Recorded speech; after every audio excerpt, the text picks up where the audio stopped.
Hey everyone, welcome back. My name is Moonmist and we're going to be continuing to play some more Wright Ace Attorney. So let's go ahead and begin.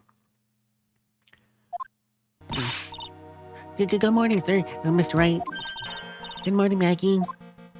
So, what do you think is going to happen today, sir? Yesterday's session didn't go so well and ended on a giant mystery. That's true. And we still haven't solved a single part of it yet. Are you okay, Nick? Yeah, of course. I saw that little flash of doubt in your eyes. No, that wasn't doubt. That was just, determination. Why don't I believe you? It's nearly time, Maggie. You better be going to the defendant's seat. Roger, don't let me down, Mr. Wright. I'm counting on you. Yes. We'll do our best. Hey, pal. Gumshoe. Hi. Hey, Detective Gumshoe. Quite stressing Maggie out. He doesn't need that. How do you know that she was stressed? I was watching you through the doorway. Oh. You look like you lost the case already. Show a bit of confidence, will you, pal? Here, maybe this'll help. Huh? Have you taken up aromatherapy too? Nah, not in a million years, pal. Don't tell me that you don't remember this thing. Come to think of it, it doesn't look like one of these aromatherapy bottles. There's a small bottle that turned up in Chespian kitchen a couple days ago. Wow, look at all these little bottles.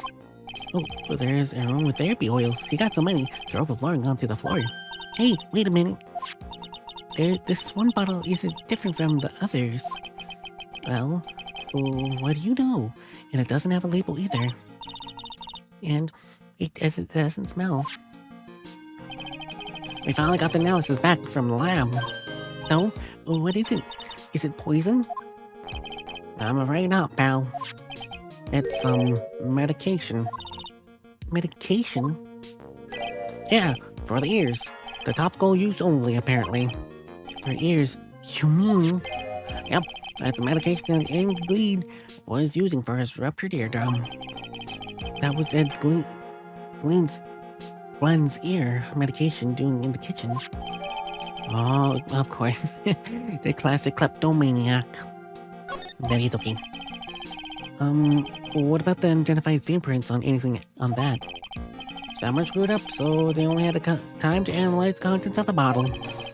Another hour and they might have gotten something on the prints, but, that's going to weaken its impact as a piece of evidence. That's okay, pal. That's it. Make sure your defense is impregnable, okay? Got it. Yes, we'll do our best.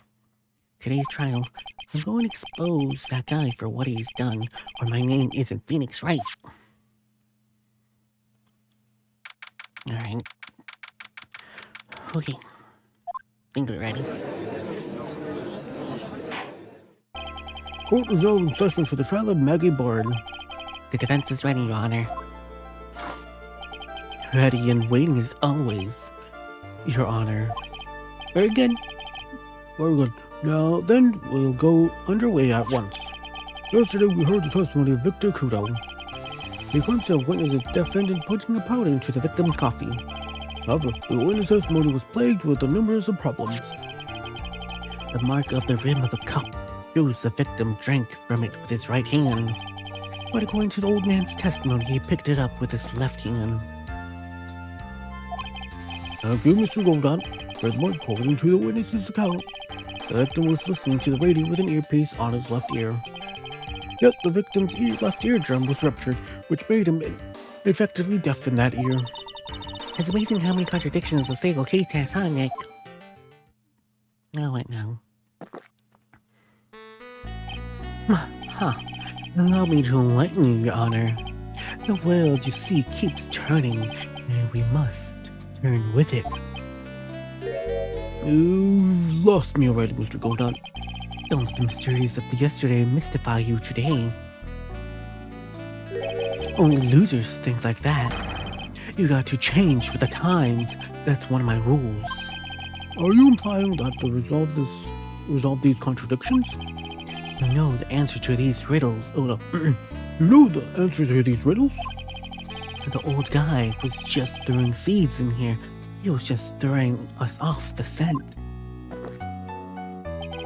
And today, I'll Move it. Very well. Let's the first witness take the stand. That's great, Mr. Armstrong. And you are? Oh, bonjour, everyone. My name is Jean Armstrong, the owner and the chef of La Lizbie restaurant. Enchanté. Forgive me for asking witness, but, are you a woman? Oh la la, monsieur. As you can see, I'm the pot and perky gentleman, non? On the day of the incident, you were at Lizbie's kitchen. Isn't that right? Was you, monsieur? Everything feels right.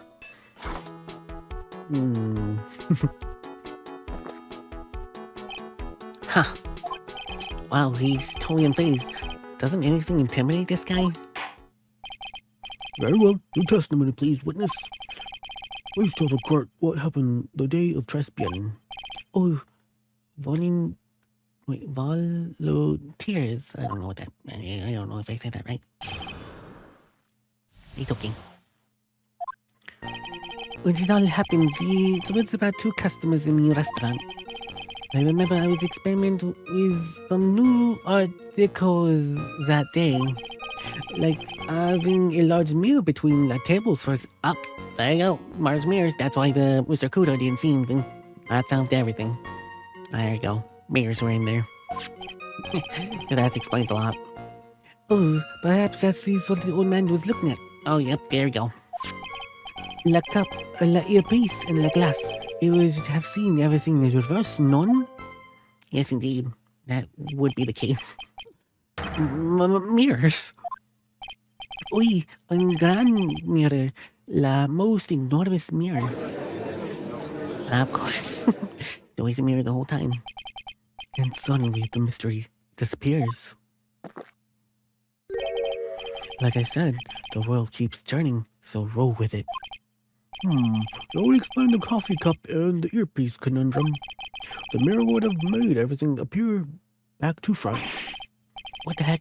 That's way too early in the morning for this to happen. Oh no. Now then, Miss Wright, you may begin your cross-examination. Okay. Alright, so at least we know it's the mirrors. Wait, if there was a mirror in there, that would mean that the person wouldn't be able to... The tiger would have been easily hidden, too. Okay, let's just hold everything for now. And who are the 2 customers exactly? Mas, of course, the young man who died. And the other not-so-young man. So you're referring to yesterday's witness, I presume? What about the other man Maggie says they saw at the table? Something tells me Mr. Armstrong isn't planning to disclose his existence. We need some hard evidence first before you can bring him up, don't we? I guess I just have to try a different approach for the time being. You're experimenting with Art Deco? How come I've never heard of that before today? Oh, she is not familiar with the language of interior design, monsieur? Please stay on topic. Now, why don't you tell the court about this before? But I did just a few moments ago. Excuse me, Mr. Armstrong. This deco you mentioned, are you referring to some sort of deco culture? No. Art Deco. It is a style of design, Your Honor. He's talking about the interior design, walls, ceilings, carpets, that kind of thing. Oh yes, of course. That deco. I was trying to achieve la more effeminate look for my restaurant. I was planning the most bold remodel of the decor. How big of a mirror are we talking about here? Oof, something about 4 meters wide and, about 2 meters high. Let's see, if 1 meter is about 1 yard, holy glass in the frame, that's huge. I was intending to install it on the ceiling eventually. The ceiling? Was there a mirror on the ceiling? I don't remember. Mas known, but the design not to go, it's in the end. What should I do? Should I ask him for more about the mirror or not? Yeah, please. Press harder. If you really had such a large mirror in the restaurant, someone would have noticed it. But there's nothing about mirrors in Mr. Kudo or Maggie's Briar's testimonies. But... Objection! You don't need to ask, Trite. You only have yourself to blame for some sloppy work. What? A mirror was delivered to Tresbian a day before the incident. Really? And Mr. Armstrong testified he was carrying out some design changes. And as it turns out, he didn't actually use the mirror in the end. That just doesn't add up. Even if a mirror was delivered to Tresbian, it doesn't prove that it was in the restaurant on the day of the crime. Huh. If you want to doubt someone, try it looking in the mirror. I'm sure a person looking back at you would be dubiously enough. So the witness yesterday had seen the victim reflection in the mirror. Normally, I expect people to know the difference between a reflection and a real object. Objection! Normally. How does normality come into this? That's lame, Trite, even for you. Are you trying to say that if something isn't normal, it isn't possible? Is that it? What does that leave the porky-headed lawyer and the top-notch chick over there? And that ungodly cool guy with a mask over here? Well, try... Not the hair. I don't have a top knot. Mr. Godot is correct. A lack of normality is no bias for disclosing an argument, discounting the argument. Bien, logic has won the day. Okay. Everything... How he would have seen everything in reverse. Oh, hey, Deck. Welcome. Meow, meow. Welcome meow, meow, meow, to meow. the stream. Oh, you're having a wonderful day. Zach, But welcome. Fairy Bear Girl is thrilled to have Oi. you join our enchanting Hey, Nick. adventure. We should take a second Let's and think create about the old magical CD said in his memories and share testimony. joy together. How did he phrase it again? The boy was wearing an EP suit on the side as the green lens on his specs. No questions. He looked that you can lock me up if I'm wrong, and it was his left ear without a doubt. I forgot what voice I gave him. And then he used some hand to pick up the cup, his left hand. Yes. But hopefully you're having a wonderful day, Zach. Welcome. If he saw everything he described reflected in the mirror, then everything he said would not be the left was actually his right, huh? That clears up all the problems with his testimony, I guess. Or it doesn't. Huh. It's kind of hard to believe everything falls to a mirror, but... Do you think old CD saw everything through the reflection? If he did, it would explain all the contradictions in his testimony. But that just makes the situation worse for Maggie. There's gotta be something in the old man's testimony. Oh, we just gotta dig deeper. Yes. Do we still have a thing for his testimony? We do, okay. When the incident occurred, I broke the vase at my seat. I'm sorry. Wait, how's that testimony a piece of paperwork? The cup of your piece from seeing everything was there. How would that fit in? Because that's his testimony. I don't know. Let me see. I don't know. Because this is not his testimony. When the incident occurred, I broke the vase at my seat. I'm sorry. Then the floor plans.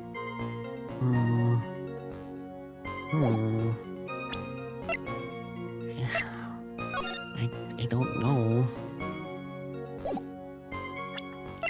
Oh, the coffee cup. Oh, ticket. I don't know. This is a bit harder. Oh, my day's going good? Yeah, it's going good. It's going good. Okay, thank you. Hey, it's been a good game. Not that bad. Hopefully your day's good too.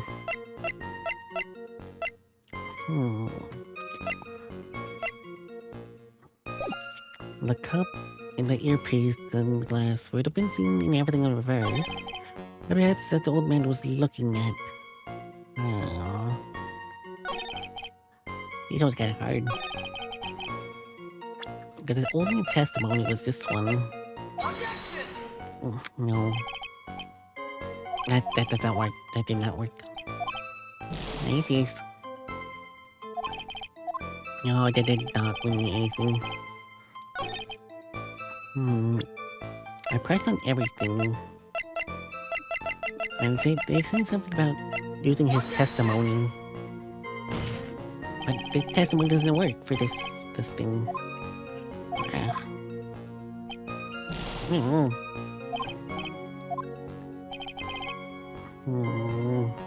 Let me just redo this one. Everything you were seen, everything reversed. Oi, hate it. We should take the whole second to think about. Yeah, that's the only thing that he said. You're just beginning Pokemon Surgeons. You're trying to finish the Pokedex by using the breeding with the Dildo with other Pokemon. Oh, nice. Hopefully you complete the Pokedex soon. You're making good progress. That's for sure. Because it's the only testimony we have for Victor. An incident occurred. I broke the vase on my table. How does he phrase? But then this part again. While using earpiece on the same side as the main lens of his specs. No questions. You can lock me up if I'm wrong. It was on his left without a doubt. And he used the same hand to pick up the cup. Here's it again. If he thought everything he described reflected in the mirror, then everything he said was on his left was actually on his right, huh? Or does it? I don't know. If he did, it would explain the contradiction, but that would make me... Yes. Gotta do something... Yeah, gotta do something with the old man's testimony. Maybe I have to... Maybe repress everything. Just repress everything, just to make sure. Who are the customers? The monster and old man, About the other man, We've been through this already. Keep going through, just sometimes there is a new part that gets added. You're not familiar. Please stay on topic. No, why didn't you tell the court about this before? But I did just a few moments ago. Excuse me. Mr. Armstrong, the sticker mentioned, not very helpful information. Okay. Okay, large mirror. How big is the mirror we're talking about here? There's something about 4 meters wide and 2 meters high. That's 1 meter is one about yard. Holy frame, that's huge. Tendons on ceiling eventually, but never did. Sure. Even though last time we didn't really do anything, but might as well again. And what I noticed, but yes, then he goes up to 18, didn't ask right, yep. Here was delivered to Tresby the day of the incident, really. Mr. Armstrong testified, he was carrying out some sort of design changes, and turned out he was actually using the mirror, didn't use the mirror in the end. Yes, so same thing as last time. The mirror doesn't prove... It doesn't prove that it was in the restaurant on the day of the crime. That's true, it doesn't... But, There has to be something. You're not gonna lie, you've been having a hard time getting eggs because the chance is so low. But it's the only way to... Oh, yeah. Yeah, that's true. It's pretty hard to get some eggs. It takes a while. Especially when you don't have, eggs from different people. If you don't have Pokemon from different people, it makes things a lot more harder. It takes a long time. Because if it's like the normal Pokemon games, they need to have like some sort of compatibility. And if you caught by different trainers, then it increases the odds of having eggs. So, yeah, being trainer ID Pokemon, usually, it take a while to get eggs. But I'm sure you could get eggs sooner or later. And the Pokemon you put with Ditto, most of the time, yeah, that's the main reason. You need a Ditto from a different game. If you want, I can try to catch you a Ditto later. And that might help you. If you want to trade the Dittos, we could probably do that. That'll probably help you a little bit if you really need to. If it's like the other games, like I said, if you have a different ID, trainer ID, Pokemon, it'll help a little bit more.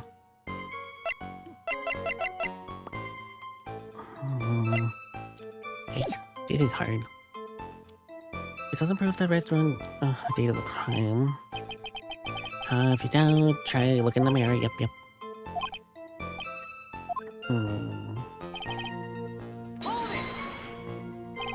Normally, you expect people to know the difference between unfixed objects. Normally, okay, the same thing as last time. Salting about normality. Yes. You're really cool. Yes. Stop not pokey hair. Yes, it doesn't. Yes, you won the day, yep. Oh, damn. Can't really think of what I need to do.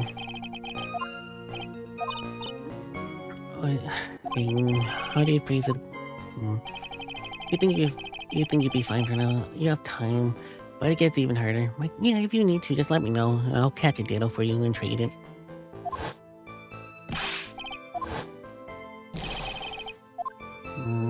Just let me know what route the dittos are. 'Cause I don't know what route they are.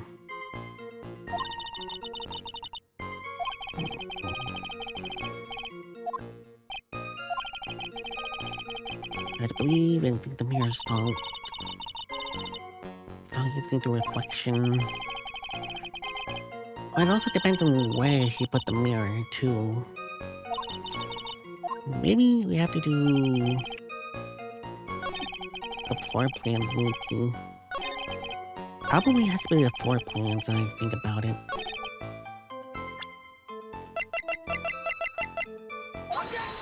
No, it's not the floor plan.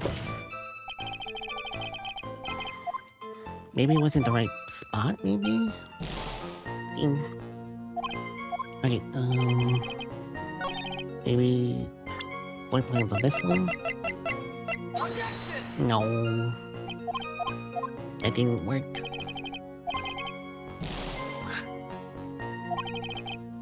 Okay, it's just low since I already lost a lot of points.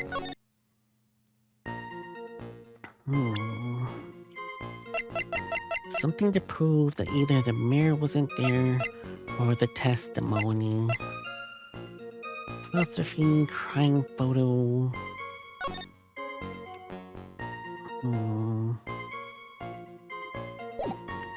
Crime photo?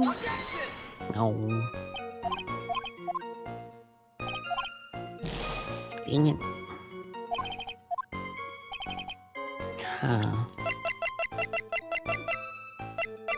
Cup?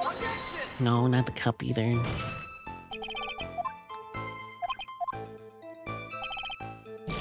Dang it.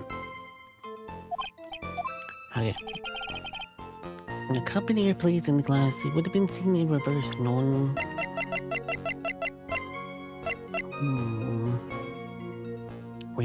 Reverse.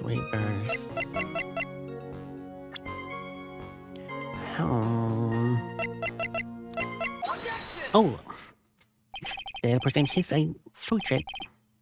Of course. The coffee cup and the earpiece in the HMD. Let's think about over Mr. Kudo's testimony for a second, shall we? The boy was wearing an earpiece on his same side as the lens of his specs. No questions, you can lock me up if I'm wrong, and without his left ear, no doubt.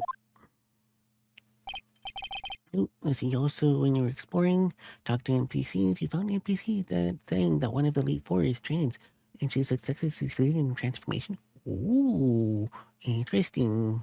Oh, that's cool. Oh, you gotta tell me which NPC and where they're located so I can see. I want to see that too. That sounds amazing. I wonder which Elite Four it would be. Ooh, can't wait to fight them. To summarize, we were both told both the HMD and the earpiece were on the victim's left side. Now, if Mr. Kudo saw all that in the reflection in the mirror, it means both the HMD and the earpiece were actually on the victim's right side. Excelente. You can see the monsieur now sees that you think about it. It is not so odd, no? You meet the Elite Four soon. Okay, alright. Unfortunately, that's where we run into a fundamental contradiction with the facts. Mr. Kudo really did see everything in the mirror. Why is the HMD now on the wrong side of his head? Oh. Order, order. Mr. Wright is correct. If the witness generally observe the victims reflected in the mirror, then why do we expect the victim's eyepiece to have been over his right eye? Dang, can't believe I didn't think of that sooner. How bitter. Try it. You should have tasted this bitterness. It'll calm you down. No time. It's coffee. He loves his coffee. Are we talking about your coffee or something completely different? You don't understand. You don't understand the way of the witness thinks. Oh, he thinks. You remember this, I presume. I broke the vase, sorry, apology letter, I mean Mr. Kudo's sewing testimony? Exactly. The old man has one very grievous habit other than throwing seeds. The moment of an impression something makes, the most muddle makes his mind mix. And that's the most striking thing about Mr. Egg. Clearly the victim's eyepiece.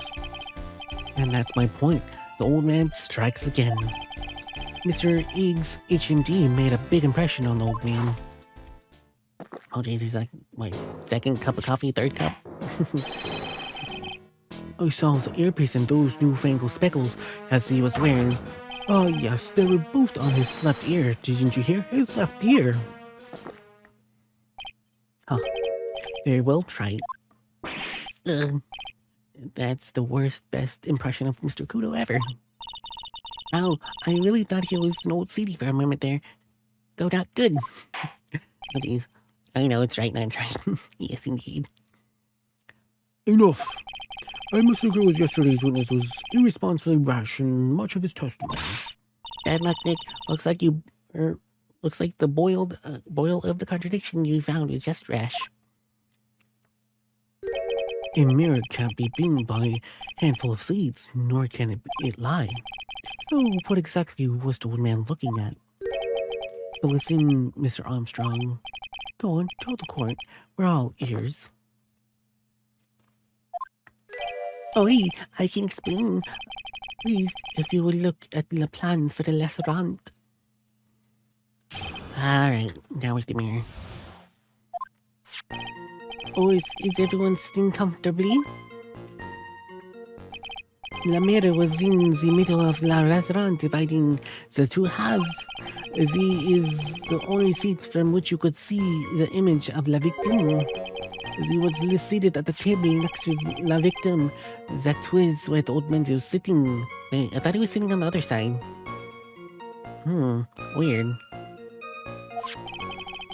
After the terrible incident occurred, I moved the mirror so it wasn't in the way. But naturally, I did not touch anything else. Now I'm confused too. I thought he was sitting right across from him. I'm so confused too. I see no problems with the explanation we have just heard. From the table next to the victims, Mr. Kudo could have seen the victim in the mirror. Was a naughty little critique of my critique. I don't know. I am confusing all the means like this is. There's something, I don't know. Don't worry about it. We could keep it up except for the guy breaking out in a cold sweat over there. I hate this guy. You said you don't touch anything else apart from the mirror? Are you quite sure about that? Volunteers, something, I don't know. Of course. Very well, Miss Wright. Your cross-examination, if you please. Okay. Alright, let's see. I'm down 4 points, but that's fine. The mirror, let's see, let's go ahead and hold it. So, run this by me again. The mirror was over here, correct? Oi. Oi, really? Because I know if I were you, I wouldn't have put the mirror there. It would be in the way. Look who's talking, trite. Huh? You're obstructing my view, among other things. But, this is my scene in the courtroom. Transparence's charm is that it gives you the impression that you're only customer. Temporarily placing the mirror in that spot would hardly be in the way. Unlike You, trite. I tell you, Monsieur, la mirror was there in the middle of the restaurant. Okay. And where would that be? Oh la la, look at how you lean towards me. I've always attracted the younger boys. Maybe I should keep you in suspense a little longer. Mr. Armstrong, tell the court what you saw know at once. I attract the older ones too. You know, the handsome. Shall I tease you too? No, Oh no. Oh no, poor judge. I'm already seeing a very hot someone, so I'm afraid you'll be waiting for a long time. I bet she has mocha cream skin and cappuccino perfume. Probably. Bean, I will tell you, there is only one seat from which you could have seen. So, why can you only see the victim from that particular seat? Masuri, it is obvious, non? If you take a look at the plans, you would understand. The victim could have been reflected in the mirror, so if you were sitting in the table next to him, you would have seen everything, non? So that's the seat old Sadie was sitting to on that day. When the poisoning happened, the old man was sitting at the table next to the victim? Well, that seemed kind of odd, yeah, because he told us he sat on the other side. He sat across, not behind. It is very odd. After the terrible incident occurred, you moved the mirror so it got in the way. Did you move the mirror while Mr. Kudo was off calling the police? Oi, exactamente. I carried out of the restaurant. Then you moved a huge mirror like that all by yourself? What can I say? I know how to pick up things upon them. Goat had actually laughed at something. Well, given the witness physique, I suppose it is possible. Did you move anything else from the crime scene, Mr. Armstrong? Aizu looked like the obligating type, non? But naturally, I did not touch anything else. Oh, but you did touch something. But let me see. I know exactly what you touched.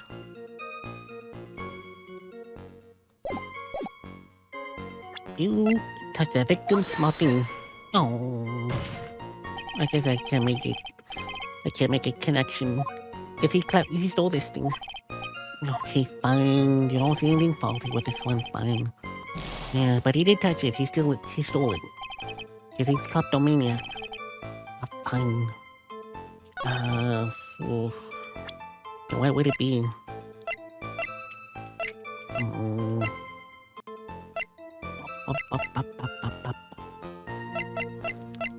What would it be?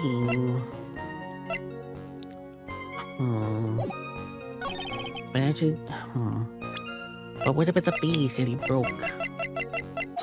Oh, yeah, so it was the face. Your Honor, Mr. Kudo's words yesterday strongly contradict Mr. Armstrong's testimony. This is the letter of apology that was written by Kudo, is it not? I really say it looks useless, Your Honor, but this is still his testimony. I guess useless people are only really good at identifying useless things. What relevance does this scrap of paper have to the trial, Mr. Wright?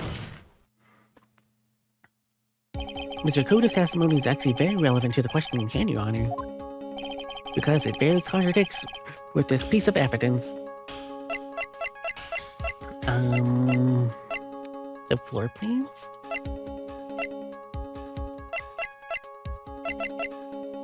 Oh, the crime photo. This piece of evidence contradicts what with the testimonies we just heard, Your Honor. Oh, crime photo. You see, the face is still up. Yes, the photo clearly shows something that theoretically shouldn't exist.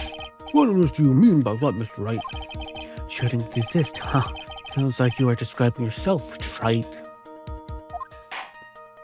Now then, if the defense would please clarify its statement. Okay, fine, I guess, What is this something that should not exist? It's this thing right here. Anyone with a brain can see. There is one thing that was clearly demonstrated by yesterday's testimony. Mr. Kudo broke the vase that was on the table where he is sitting. And yet, as the court can see, there's an unbroken vase on the table next to the victim. Why? Because Mr. Kudo was not in fact sitting at that table next to the victim at all. Don't be an idiot, Trite. That's impossible. The only seat that one could have seen the victim was reflected from. Exactly. There's only one conclusion that we can draw from this contradiction. There was no mirror in Traspian that day. Your testimony, Mr. Armstrong, is an elaborate lie. Mondri. Now don't try to confuse the court, Trite. Obviously, the witness cleaned up the vase. Well, the police were taking their time getting to the scene.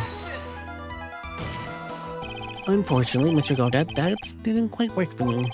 Mr. Armstrong said already testified to the court in his own words, I do not touch anything else except for the mirror.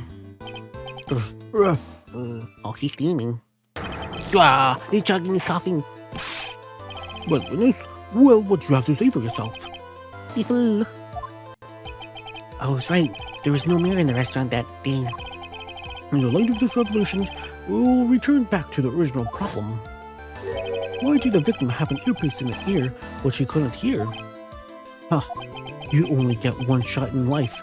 There is no turning back. If you want to claim that the mirror wasn't there, Trite, then the problem is all yours. How do you explain what the old man saw?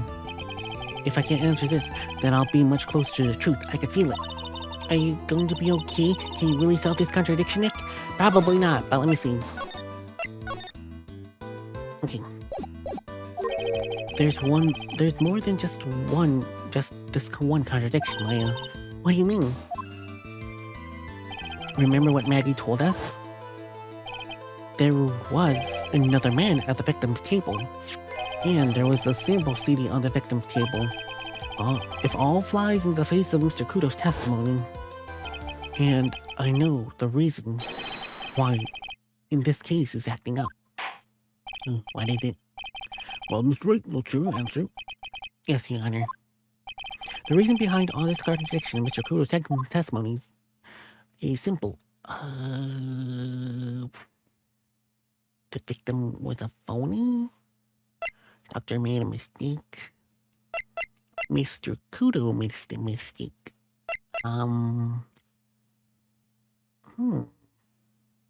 What would it be?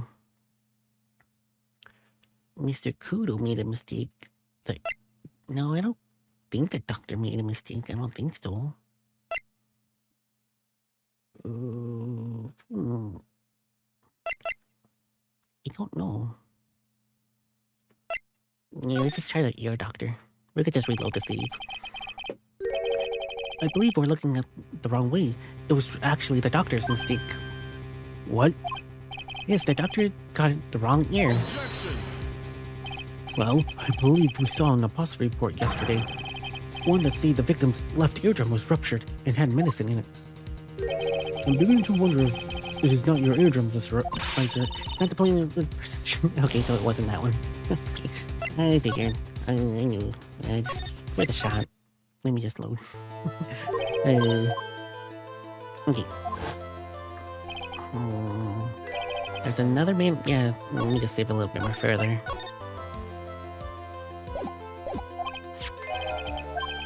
See, I think the reason why the case is not acting up.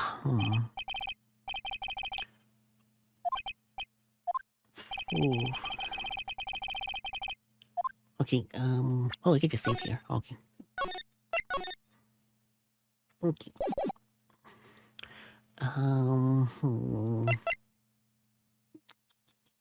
The victim was a phony?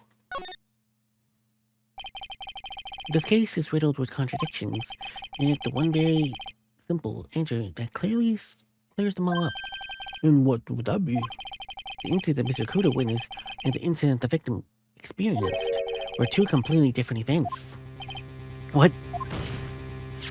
Yes, the victim that Mr. Kudo saw wasn't Mr. Glean at all.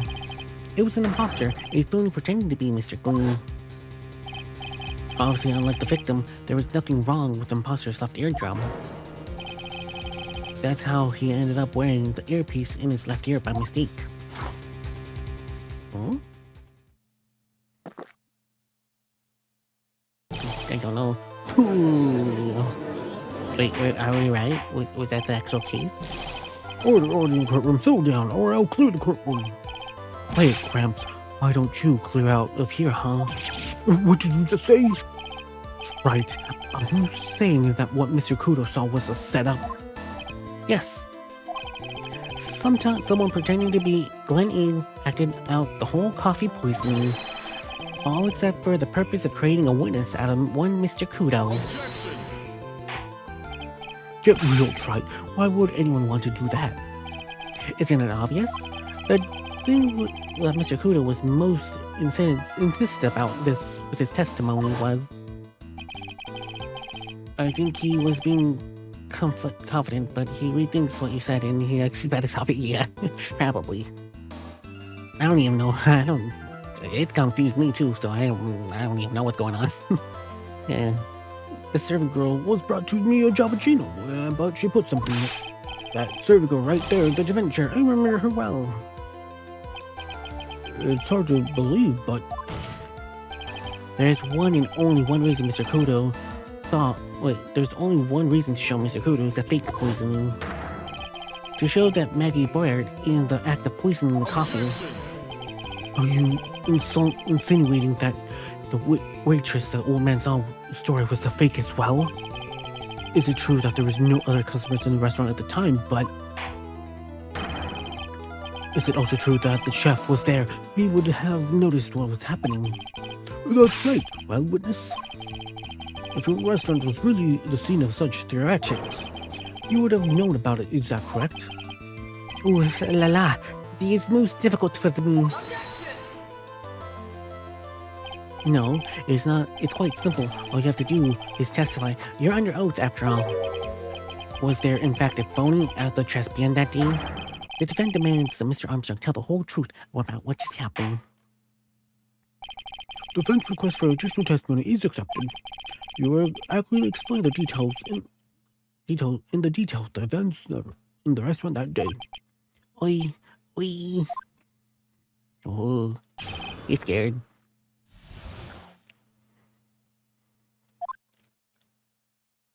Alright. The victim, Mansuri came to my restaurant alone. I remember the old man arrived not too long after him. There was no other customers. When he got word he won the lottery, Monty became very excited. It was approximately 5 minutes later. The poisoning incident occurred. There was no time for phony to do the acting. Just so we're clear, there's no mirrors in the restaurant after all. Zivo's demand Pudding, forgive me, Your Honor. I lied because I wanted the mess to be cleared up quickly. What you have done is just committed perjury, Mr. Armstrong. I will decide how to punish you later. Oi. For now, we'll hear your cross-examination, Mr. Wright, if you please. He took that perjury charge a little bit too well. But I'm guessing he'll be in more serious trouble after this cross-examination. Alright. No, he's crying. Look at him, he's crying. Alright, let's press on everything. Was he alone at the table as well? Mas oi, I saw him from the kitchen. Yet the defendant, Miss Boy, remembers it differently. He says that there's another man at the victim's table. Huh, unfortunately for you, Trite. Yesterday's witness also testified that the victim was alone. You know, seeing you squirm like that reminds me of a certain coffee bittersweet bite. What kind of coffee has he been drinking? It's not coffee, it's love. It's love for the bittersweet. Hearing Maya say that makes her seem wise all of a sudden. Oh, come on. Oh. I'm okay. Let's keep moving. But By old man, you mean Victor Kudo, correct? Oi, as he comes often for my special coffee. I drank your coffee once, Mr. Armstrong. It's special, I'll give you that. It's worth a sip, just for the experience. Oh, you make me so happy, Monsuri. You must most welcome anytime. I said it was one sip, and nothing more. That means he didn't like the coffee. So, Mr. Kudo arrived at the restaurant around the same time as the victim. Maybe we should ask him about the arrival in more detail. Okay, what time was it? For curiosity, about time was it when Mr. Kudo arrived? Oh no, I cannot remember, monsieur. I believe we were told by the witness yesterday. The crime scene was reported at 2:25 p.m. by a kind of a scary old man, sir. Does it perhaps jog your memory, witness? The incident happened about 20 minutes after he arrived.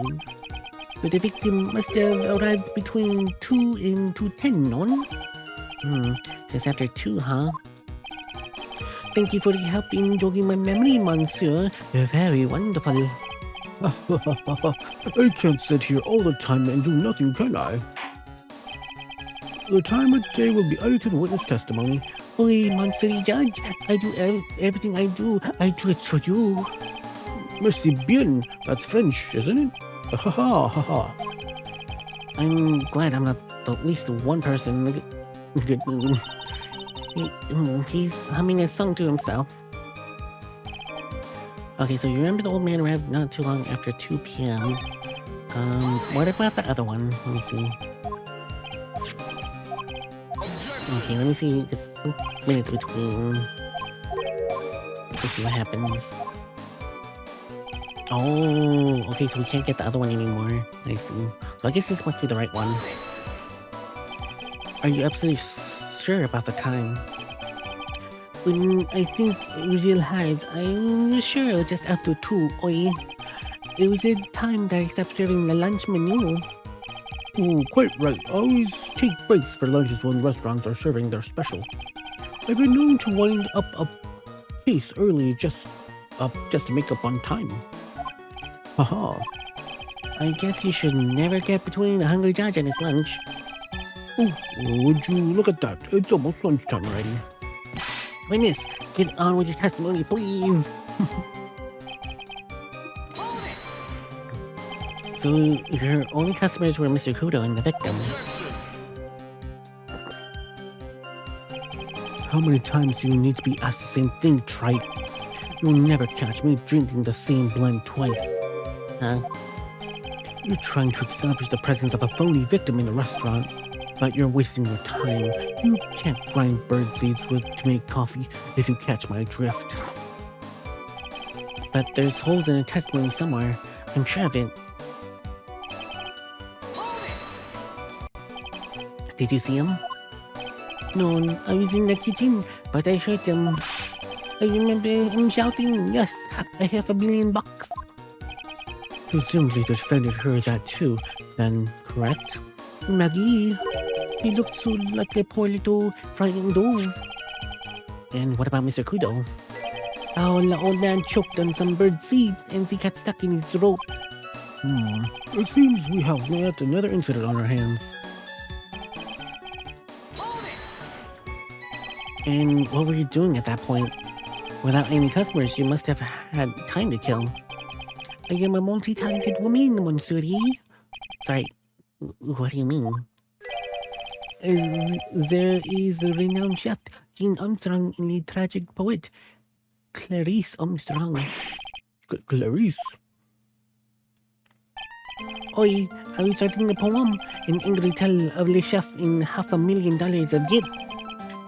Cooking for a man who won $500,000 on lottery.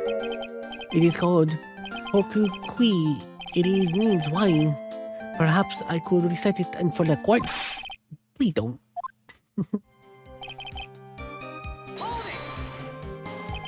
You mean you contracted the police as soon as the incident occurred? I asked the old man to call from the payphone. By your own argument, trite. The purpose of this phony victim performance was for the old man would see it. In other words, once the incident occurred, this opportunity would be completely disappear. Indeed. Bien, it seems the shadow of a doubt has been lifted, and I see pass. I guess Mr. Armstrong is connected to this case, huh? Absolutely. Someone was impersonating Mr. Egg, but I refuse to believe he was obvious. He was there the whole time, after all. But if you're right, wouldn't Maggie have noticed too?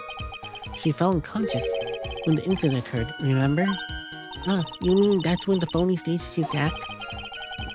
We all know for sure, once I find a hole in this testimony. Okay. Has to be something. Owner. Has to be something. 1 to 130.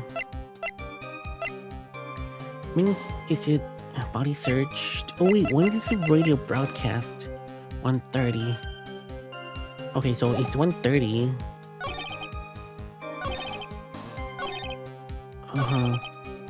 Okay, so wait, maybe I have to press it right here.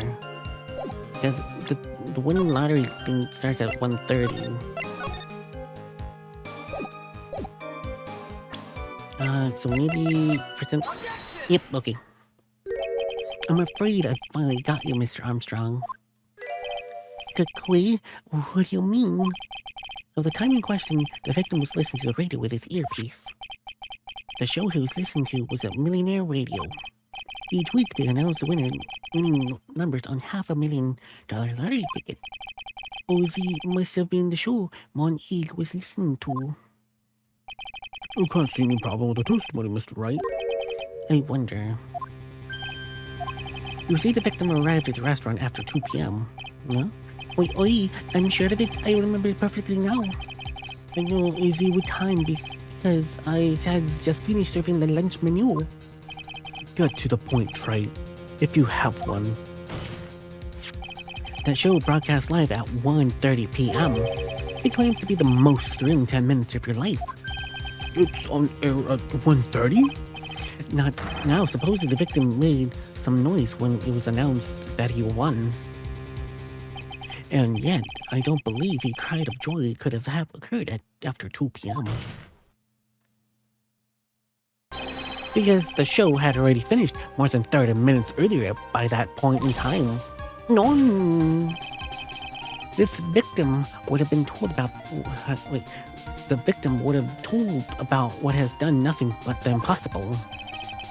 Listening to the radio with a ruptured eardrum, catching a show that was already over, there's only one conclusion you could draw from this fact. The victim was an imposter, acting out the poisoning 30 minutes after the real murder. Yes, there is 2 Glen Eagles and Chespians acting. The real Glen is now dead, being poisoned by the real killer. And the phony Glen acting the events for Mr. Kudos to witness. It certainly seems that way. I mean, if that wasn't the case, how could you explain the time discrepancy? As a performance strike, you are almost on a roll. But sadly, you lack rock-hard foundation of rhythm to build your song. What is this? Music Theory 101? Let's recap according to your imaginative theory. It is now just after 2 p.m. The phony Egg is performing a play for the benefit of Mr. Kudo. How do you explain where the real Glen Egg is? I don't believe I have to spell this out for you in court. Never. At the time, the real Glen was already dead. How could you not tell the truth, Chief? We trusted. I know we trusted him, but we can't trust him anymore. Well, he was working for the Tiger, so yeah, that would pretty much explain a lot of stuff. He's working with them from the very beginning. That is certainly the obvious conclusion. Thanks to you, Trite. That's exactly what I was hoping you would say. What? Now, I presume you can prove this theory of yours. Can you explain where the missing corpse went to? The missing corpse? According to the old man's testimony, there was only one customer there. If that customer was the phony Glen, then where did the killer hide the body of the real victim? No. probably in the kitchen. The prosecution has a valid point, Mr. Wright. If your theory is to stand up to the examination by the court, you must provide us with the proof by answering the prosecution question. Where did the killer hide the body? Yes, Your Honor. No conjecture, Trite. Let's hear some facts for once. Show the court the piece of evidence that proves where the body was hidden. Oh. Let me save. Evidence? What's with the intense pressure in here all of a sudden? I thought he had him with the contradiction. But he turned it all around and backed me into a corner instead. Well, Mr. Wright, the court will now hear the defense theory and evidence. First, where was the body of the real Mr. Lean? Inside. It would have been too dangerous to take the body outside. Obviously, the body must have been hidden somewhere inside Trespian. Interesting. But where could the body have been hidden inside the restaurant? Perhaps you could care to show the courtroom on these plans, Mr. Wright. Yes, Your Honor. The exact location where the body was concealed inside. Well, I'll have to be in the kitchen, of course. That's the only place I can think of. Body was hidden here. I see. Nice supposition. The real question is, can you back it up? Where's the evidence that proves the body was hidden in that location? This small bottle? Mr. Armstrong, do you recognize this bottle? No. I never seen the ugly bottle before in my life. I only use the very best bottles, monsieur. The highest quality only for me. Where was this bottle found, Mr. Wright? Interesting enough, Your Honor. It was found in the kitchen of Trespian. Yeah, cool. But I've only ever used the bottles for my aromatherapy oils. But this bottle doesn't contain aromatherapy oils, Mr. Armstrong. No, it contains a medication. What kind of medication? I'm sure everyone remembers, don't they? That Mr. Eeg visited an clinical air doctor clinic and was given the medication that day. You can't be serious. The defense had the contents of the bottle analyzed, and I have the lab results here. The contents of the bottle match with the prescription that was given to Mr. Eeg. Glean Eeg's murderer hid the body in the restaurant's kitchen, at which time this bottle fell out the victim's pocket. Mr. Armstrong, when the incident occurred, didn't you say that you were in the kitchen? Mon Dieu. Yes, you know what was about to say. It was you who hit the victim's body. You did a fine job pretending to defend my client Maggie Vryhoth. You were setting her up to take all the fall behind this poor girl's back. No. Order. This is extraordinary development. Witness, did you murder Mr. Gleam? Never. I could not do such a thing, horrible thing. No. Please go to the screen, no. Mr. Godot. That's bitterness. Every time I get lied to, I always down a mug of coffee. This one is my rules. Don't you have the slightest idea how many cups you had by now? Then I like to do the same to the person who lied to me. I like to take them down with my empty cup. That's enough, chef. How about a brand new flavor in your ear, my H-Defiance friend? Gee, Vost, demand pardon. Please, you must have heard me out. We need to count the amount of copies he had in his whole game. True. He had like a lot of coffees. I don't know how many he has so far, but it's a lot. It's a lot. It's a trap. Listen to me, por favor. Yo no hablo español, Mr. Armstrong, and por favor in Spanish. Oh, Judge, I didn't know you were fluent in Spanish. I'm only going to ask you once. Did you do it? No. Absolutely no. Let's hear it. You got one shot.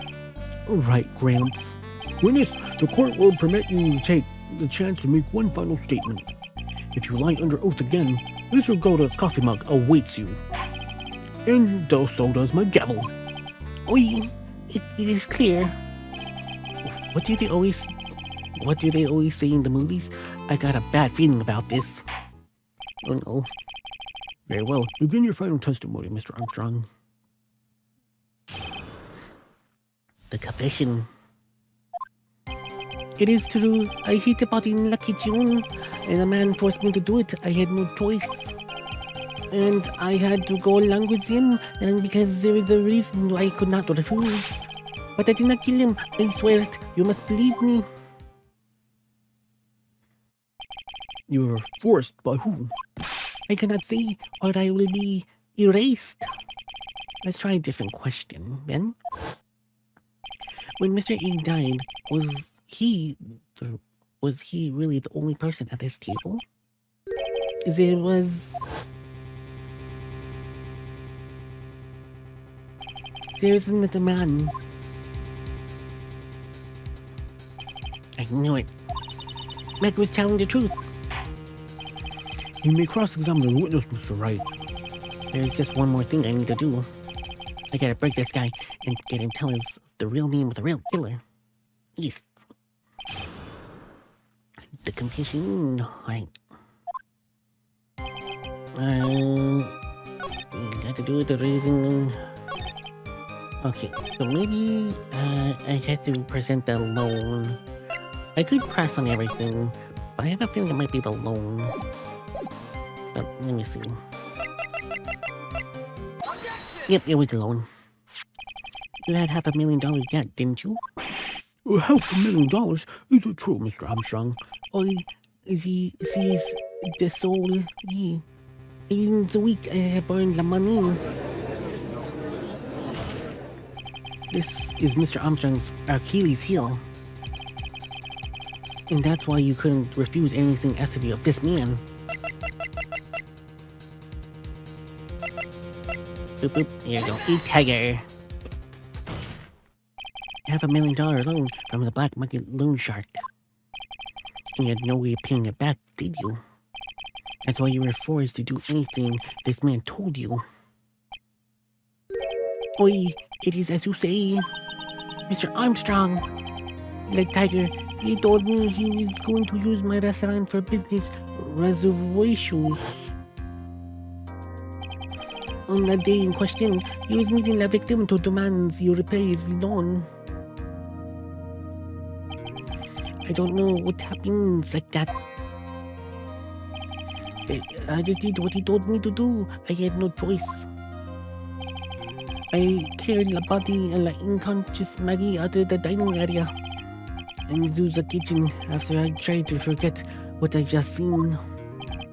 I think we can safely say that the man who forced your hand was Mr. Vryhoth.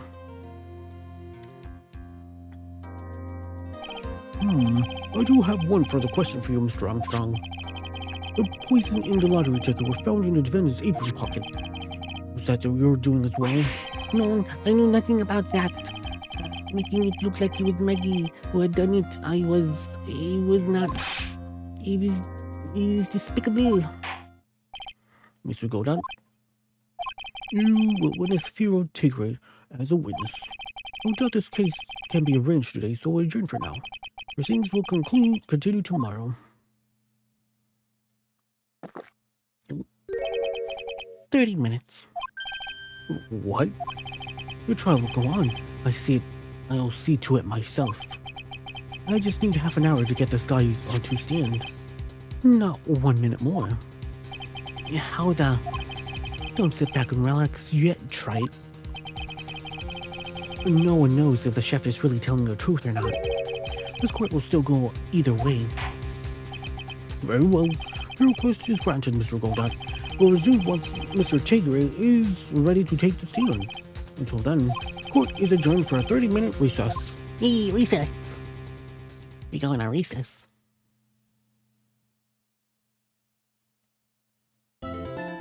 boom, boom, boom, boom, boom.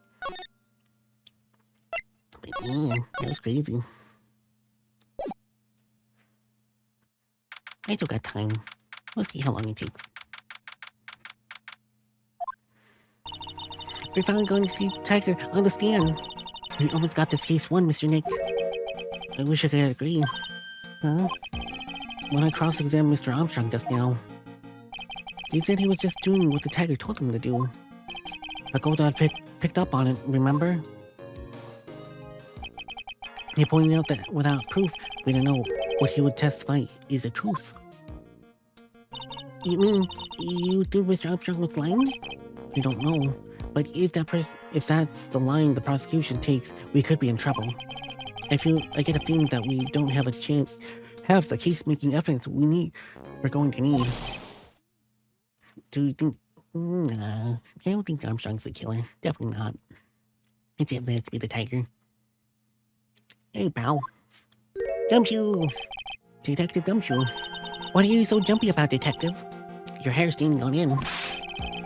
Hey, that's the pot calling the kettle's back, little Miss Top Knot. It's not a top knot. Never mind about the hair. Just calm down, alright? I can't stand still when I don't have a job to do. I get all wound up. Yarr. No kidding. You gotta do something. You got something you need me to do, pal? Anything. Well, hey, I'm gonna take a jog back down to the precinct. I could just get some print analyzed for you if you got an hour. An hour? The trial will have reconvened by then. But Nick, we don't have a real decisive piece of evidence, right? True. Without some kind of trump card to pull out of the bag, we really are stuck. You said you could get some fingerprints analyzed done in an hour? Too bad. In that case, would you mind checking the prints on this for me? Oh. Oh. What kind of prints should I get?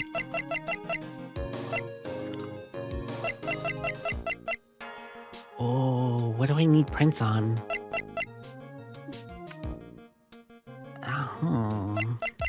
But yeah, I don't think Armstrong's the killer, that's for sure. I don't think so. The sports paper? What are you doing, Nick? If the detective go and check some prints for us, shouldn't it be checking this instead? That small bottle I gave you back this morning? The victim's ear medicine was found in the kitchen. Look, even says covered in unidentified prints right in the court records. You're right, actually. They've been all on me too. Should look into it for us, awesome. What about the thing I asked you to run a check on? Oh, that? Sure. I'll see what I can do if I got any spare time. Spare time? I feel so important right now. Small bottle given to you, Jeff. Okay, I'll get this off to your lap right away. Just make sure you don't lose the case before I get back. This is pretty much the final showdown, I guess. So I guess we're not gonna get this paper then? Alright. The paper or the CD would probably be good, maybe. Like the CD or the paper, maybe. But okay.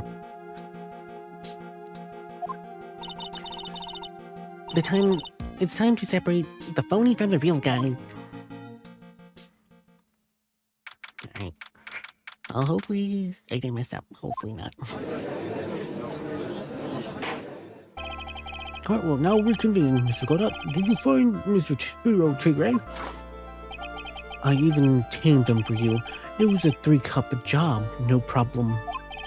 Tamed him? This guy may be named Vero Tigre, but come on. He's pretty lively. But be careful, he still bites. Very well, please show Mr. Tigray to the stand. Ooh, he's so angry. He's always angry. Yeah, let me turn on the fan. It's pretty hot here. Oh, I didn't see what he said. Arr. Yeah. No, Maya. Don't hide under the table, Maya. Unless there's room for me down there too. What'd you say to me? No.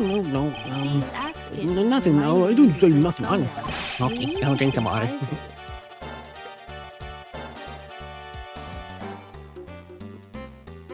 Alright, thank you for the water. Thank you. Who would guess that Who could have guessed that fear would include such a bad Brooklyn accent in the judge? Oh, he had a Brooklyn accent today. I ain't got no business to take care. I got business to take care of, you hear me? So who the heck called me into this hole? Was it you, Spiky? No, of course not. It was the judge. The judge had Your Honor. Oh dear, I seems you have dropped the pen. Where on earth is it? Well, my lady, just carry on with the proceedings as normal while I look for my pen. And definitely not hiding from the tiger. That's it. We're doomed. Maybe you didn't hear me. I said, who the heck was it that called me here? There's no need to shout. We can all hear you. What you say? There's no point struggling. You're caught in a snare. That relentless snare of the law. And I'm the one who hauled you in. Grrr. Too cool. Don't let him get the better of you, Nick. Glacia's definitely not scared. Let's start with the basics. You know the incident in question, correct? Incident? I didn't know nothing about no stinking incident, mass boy. You mean you don't attend the previous trial, Maggie Boyard? Maggie who? Yeah, I've got more important things to do than watch courtroom dramas. Of course, well, perhaps you could give us your testimony then. Please tell us about what you did on the end of the day of the murder. He's still hiding. Phoenix White. Huh? You was the one who set this up, didn't you? You was gonna regret the day you scuffled with the tiger's fur. You hear what I'm saying? Well, maybe I should have brought a diaper with me today. Be nice. No, don't poop yourself. Get a grip, Nick. There's the one hiding under the desk. I don't know nothing about no murder. Well, I was tied up with business in December last year and spent all day on my shop office. Got whales lined up to borrow cash from lenders every single day. Want to check my alibi? Just ask by your letter. Louis, I found my pen. Very well then, Miss Wright, your cross-examination. Please. Arrgh. Wait, is it? Please, witness, you can refrain from shouting out like that. I know Jews that games the guy in the... I know the kind of games that guy in blue plays. No, the judge is just so scared. That Lola ain't no lawyer, he just pounces away at stupid details till he wins. Slow life. Me? Listen up, Smarty. Every time you ask me something that ain't related to this case, I'm gonna bill you $50,000, and you're gonna borrow the cash from me. That's one loan contract I refuse to sign. And don't think about getting hurt. But don't you think it's gonna hurt when you tangle with the tiger?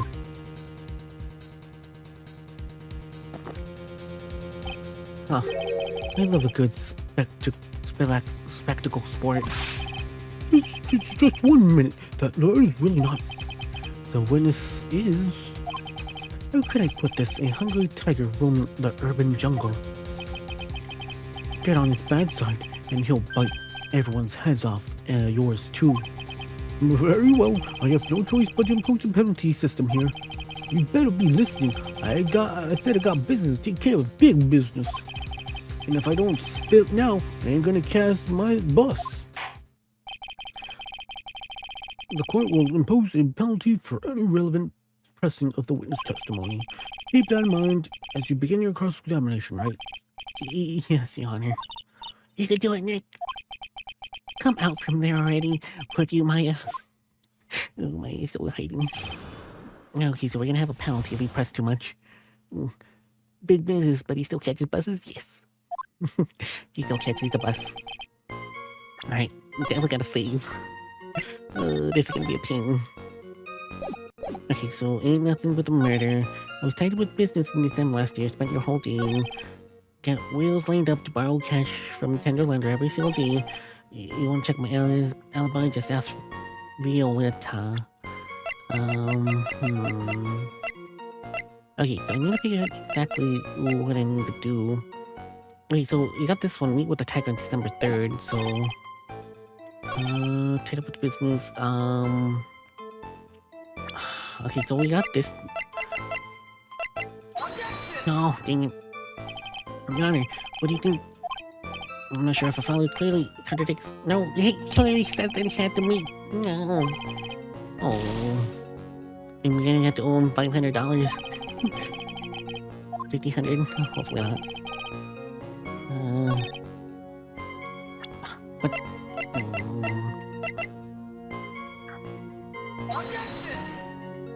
No.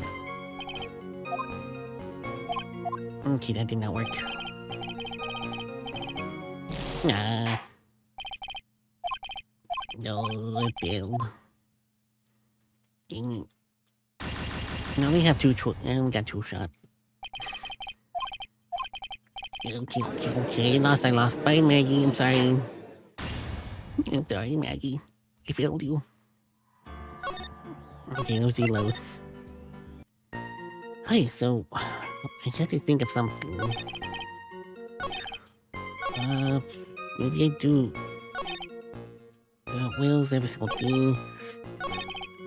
What would... Don't know nothing about no murder. I was tied up in business last December, spending any time. Are you sure about that? We're talking about 1 month ago, you know. You see, you got those teeth. That's how sharp my secretary is. Alright. Is he talking about Viola Caravani? She writes everything in my scheduler. December mainly in the office. That's what it says. So that's where I was. I think that's a Rather sketchy schedule. Rawr. There he goes again. What did the tiger do? What did the tiger do all December isn't the issue. What's important is what he was doing the day of the murder. So now what? Press target. Mr. Tiger. What you want? If you wouldn't mind going into a bit more detail.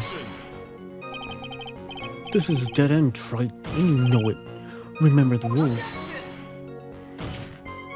No, it is essential that we establish the witness alibi accurately. I agree.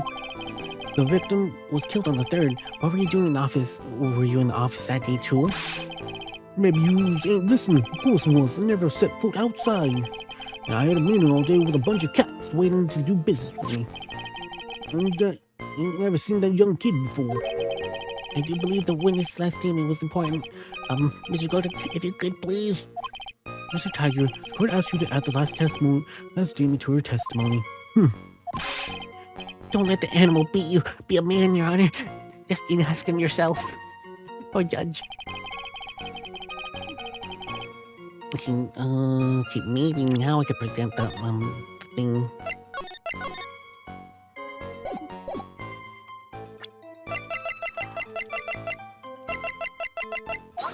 Okay, yes. I'm sorry. Mr. Tiger, you claimed you didn't know Mr. Gleam, but apparently Mr. Still can't pronounce his last name. Elg? Let me see, Elg. Knew you. What? Mr. Elg left this little note on his calendar. Meet with the tiger. And the date? December 3rd. Elf? Oh, elf? Okay. It's December 3rd. That's the day of the murder. So, Mr. Tiger, I submit that you did indeed know one Gleam elf. Ellie? Maybe.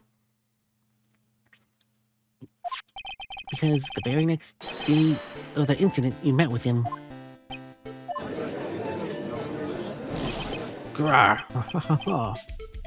Not bad. Actually, not bad.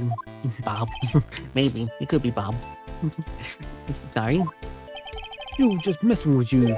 You see how good you were. Did you hear that, Nick? He said you're not bad. That's one compliment I could do without. Plus he's lying through his teeth. Witness, please remember your honor's oath. Lies will not be tolerated. You call me liar. Is that what you're doing? Uh-oh. Wow. So you're saying that your claim to have never seen the kid before is the truth? I'm dead serious. You better believe that is the truth. Huh. Then I see that gives me time to enjoy another cup of pure black magic. That is, while you testify for the court again, Mr. Tiger. Yes, would you mind indulging the court witness? You never actually met the victim? That's gotta be a real lie right there. Time to nail this guy.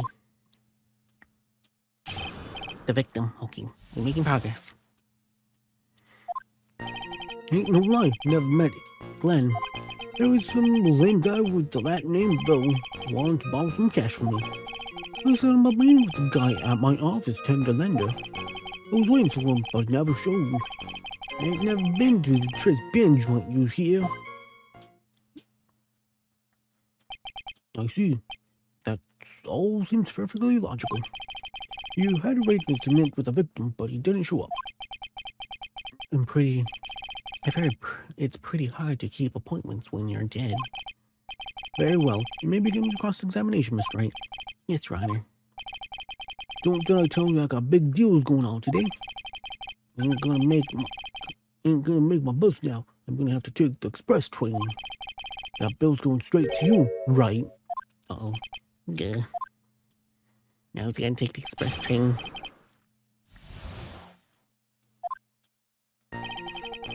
Okay, so let me see.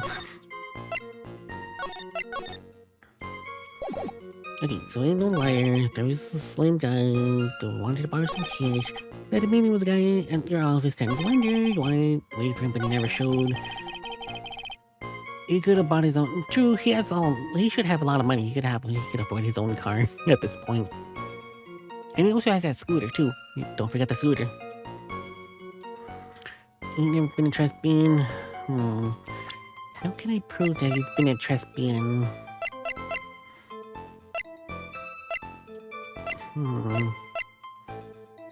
Let's look at gold like oh, hit the wrong button. I hit the wrong button. Let me load that.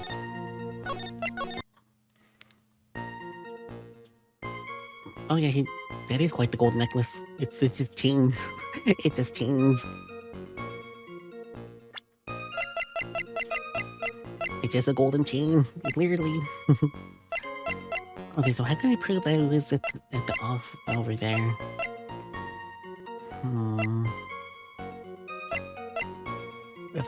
Bill. Oh, okay, so he has matches, so maybe. Oh no, wrong thing. That was the wrong one. Okay, so we did find the matches in his office, so maybe I have to use the matches. This wasn't the wrong statement.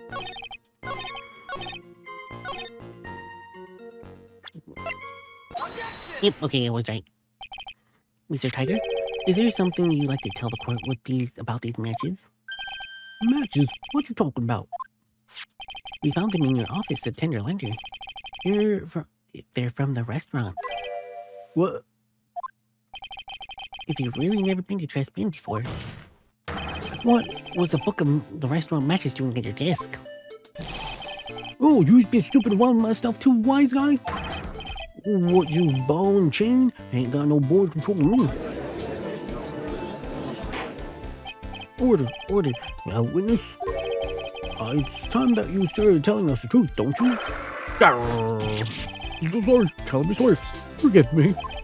Ain't no pussycat. I don't go back on what I said. But okay, I was at the joint that day. What? But listen good, right? I might have been there, but I still never met that kid. Well. Looks like an order just came in for another testimony. Yeah, Spinner likes to dance weirdly a lot. It's all dizzy all the time. It's always dizzy. and this close to proving it was him. He did meet with Lean that day, and he did put poison in his coffee. He must have.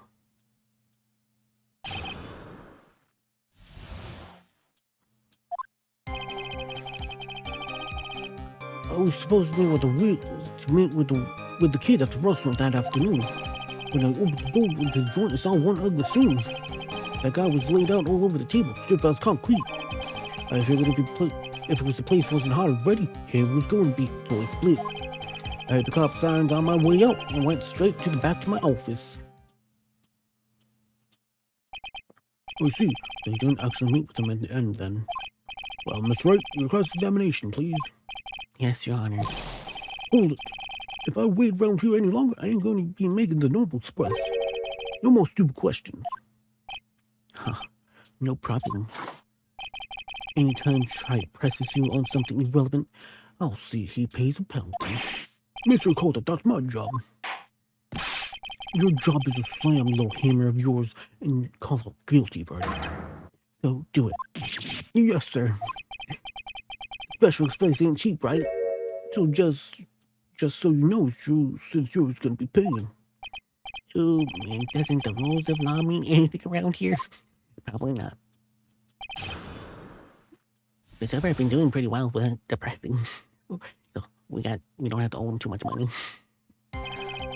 Okay, let's see. So we're supposed to meet a weird kid at the restaurant that afternoon. When I open up the door to the joint, I saw one ugly scene. One guy laid over the table stiff as concrete, so I figured this place wasn't hot already. It was going to be, so you split. There are cop sirens on your way out, so you went straight back to your office. Okay, so now this one's harder. I don't know this one.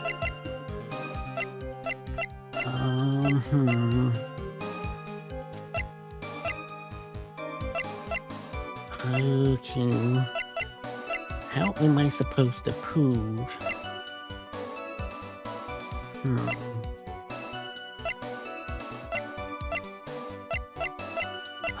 I don't think I have anything that can prove. See, bomber, haha. Okay, I don't think that's gonna help.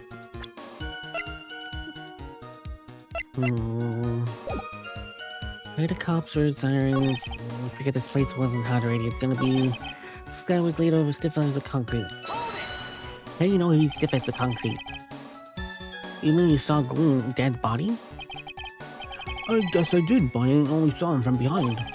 He was wearing some raggedy bits of cloth he called a hat. And what time was that? I don't know. Yeah? You know what winds me up more than anything else in the world? Watches, round watches. Ain't gonna be pollute my paws with some kind of trick handpicker. Out of interest, Tiger, what wound you up for the second most? Huh? What you think? Square watches. Is this guy for real? Look, all I need to know is something bad was going down in that place. Here. So you didn't actually set food inside the restaurant then? So I was a busy cat, and I don't hang around for no one. Ain't got no time caught up in murder investigations. So, when exactly did you pick up the matches? There are matches just inside the front door. Our detective friend wound up in trouble with the chef after taking 5 books home. Poor Gumshoe. It's almost enough to make a man cry. Oh. You went straight back? Did a bout of guilty suddenly hit you for what you did? What you trying to say? You trying to say that, trying to tell me you ain't never been guilty of nothing? We all have our crosses to bear. We all have to swallow the dark secrets we hide. Like this. Dang, you drank all that coffee already. The courtroom's not exactly the place to talk about dark secrets, is it? Seems they've done it again, Mr. Wright. We got another relevant line of questionings. No. What about the penalties for those 2 chokers and that garbage they keep coming up with? Well, Nick, what do you think? He's running out of ways to avoid saying the truth. I need to present facts before he has time to think things through. I gotta come back with him with a contradiction. Be careful when you press him on, though. You'll get penalized, okay? I know I just got penalized for the last one.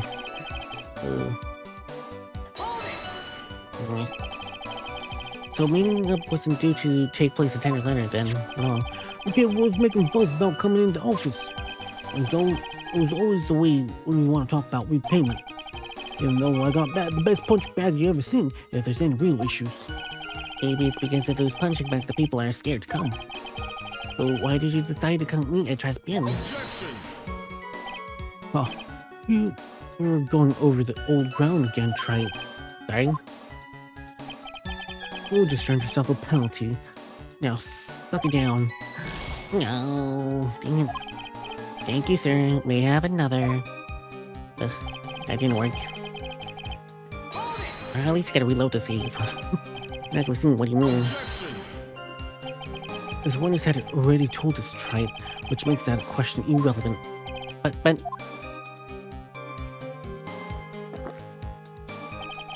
I limit yourself to 15 cups of coffee during trial, that's the rule. You better limit the number of times you make a penalty trade. No, dang it. Yes. Yeah, should I press that one? We are definitely being bullied. We are definitely. Guess I'm gonna make that special express after all. So to recap, this ugly scene that you saw was... Yeah, they're definitely bullying Phoenix. Oh, poor Phoenix. Okay, so let's go ahead and load, because I've lost so many points. Okay, so that one's not gonna help. That's not gonna help. But wait, did it? Oh, I didn't save the right spot. I didn't save. I didn't save. It's okay. At least I know this one's perfect. I thought I saved. Maybe I didn't.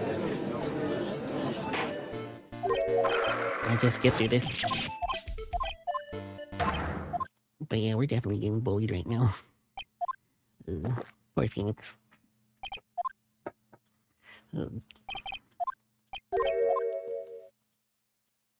Okay, now I try spin. Gotta figure out what I need to do in this one. So that one gives me penalty, that one gives me penalty. That one did not give me penalty. And that one did not give me penalty. And that one gave me penalty.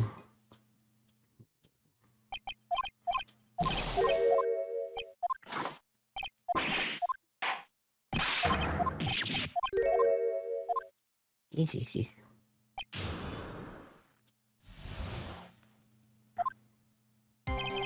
Okay, let me make sure to save. Okay, now that one's saved. Okay, that one gives me penalty, this one also gives me a penalty. I did this one, that one didn't give me a penalty. But I need proof. I need evidence. And I don't know what evidence I need.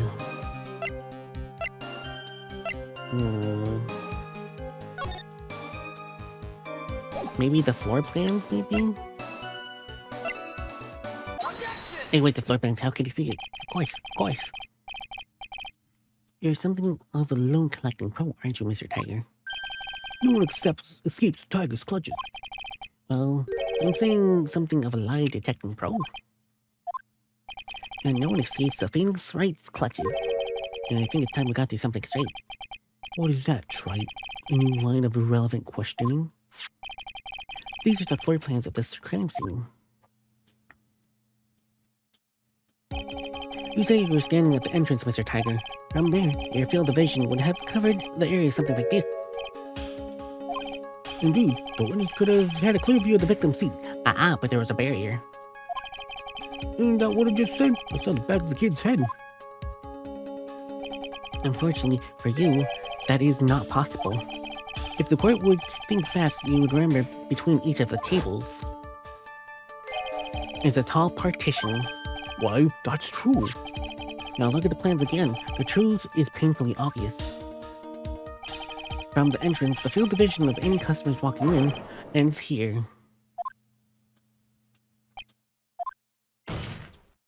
So, from the entrance of the trash bin, you could have seen the victim's seat. Oh, you did see the victim that day because you met him with him. Wrong. Have you not forgotten the old man's testimony yesterday?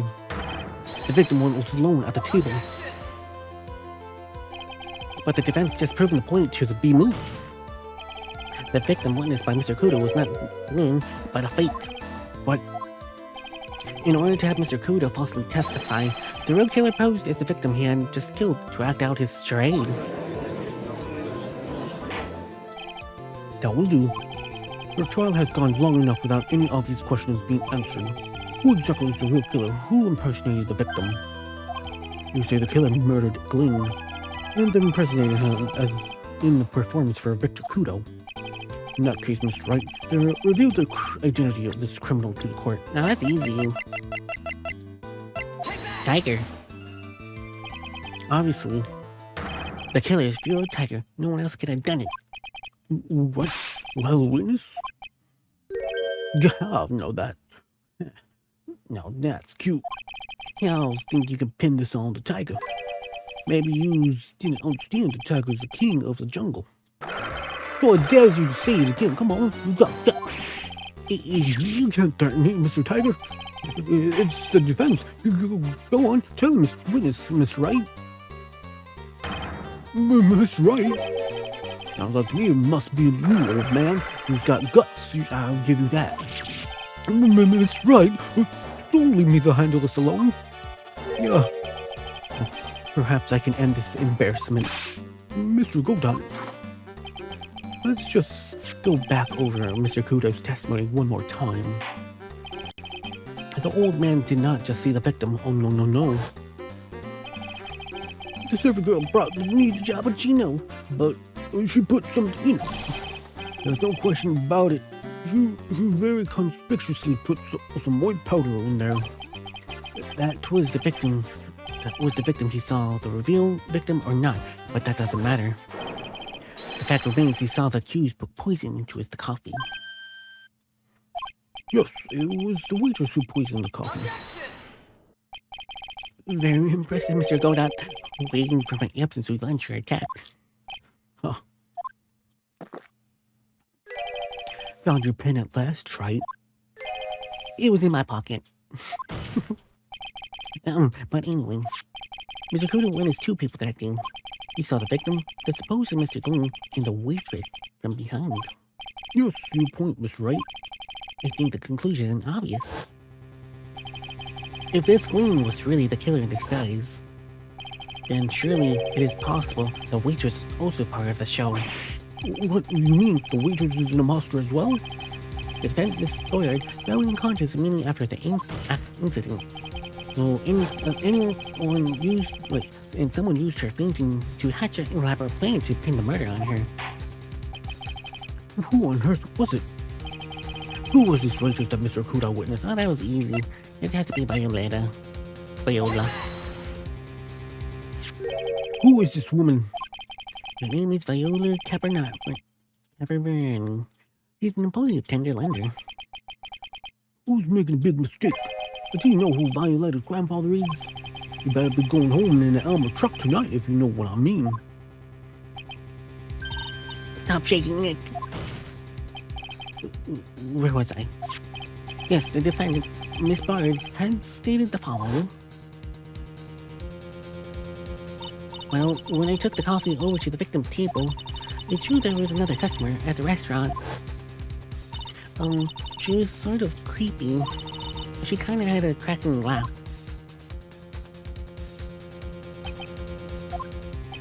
There's just too many contradictions in this case.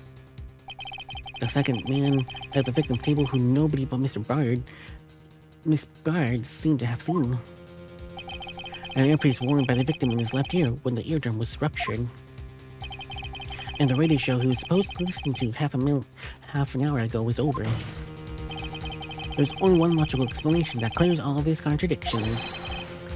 The whole incident took place twice, one for real, one for show. And Mr. Fear Tiger, the one person who could have committed the crime, is you. Witness, what do you have to say?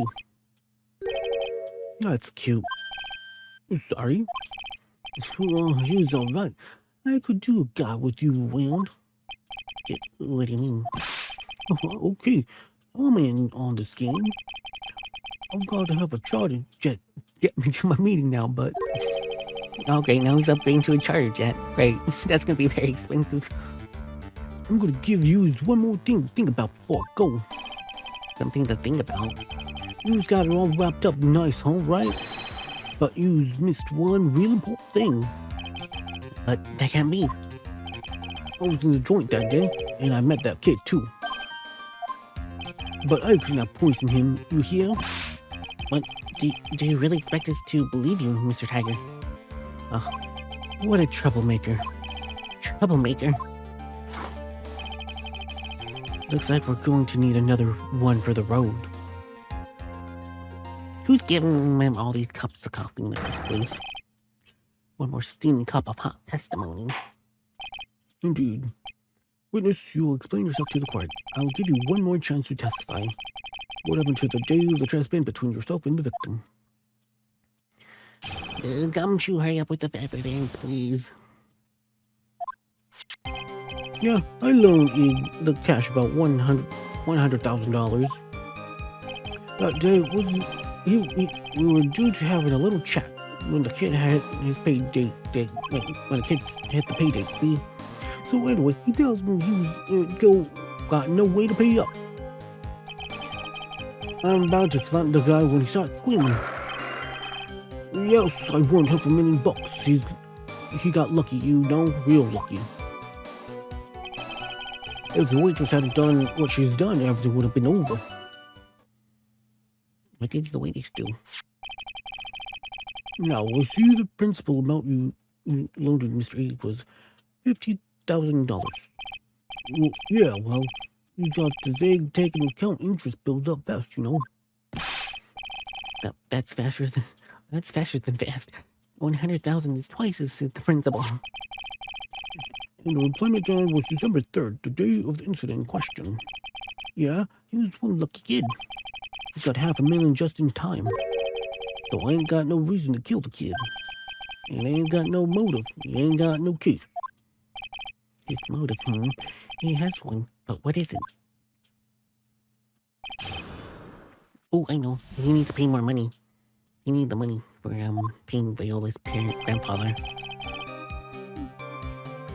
Learned that he was due, little chat. So anyway, he tells me about flying on the screen. Yes, I wouldn't have flying. Got the wage. Would have been over. Okay. So the question is, what do I need to press him on? Or what do I need to put his in? Okay. What did the waitress do? The waitress, you mean? The girl with the glasses in the defendant's chair. Who else could I mean? If you hadn't gone in the way, things would have been bada bing, bada boom, over and done with. Maybe I should press a little on this. Ask him how... What did Maggie do? What exactly are you implying the defendant did? How about you asked the fool right over there for $500,000 ticket? She wanted so bad, you poisoned Egg's coffee. In Lucky Theory, your words won't hold water in lately, Mr. Tiger. Let's not forget the witness was actually at the crime scene tonight. The law doesn't exactly agree with some of the details I sent down. But I couldn't be there, the cop showed up, so I split. I see. Your Honor, the witness' last few testimonies are worth a good 2 cups of coffee. I concur, Goldot. You will amend your testimony accordingly, witness. Haha. So that's what you after, Phoenix, right?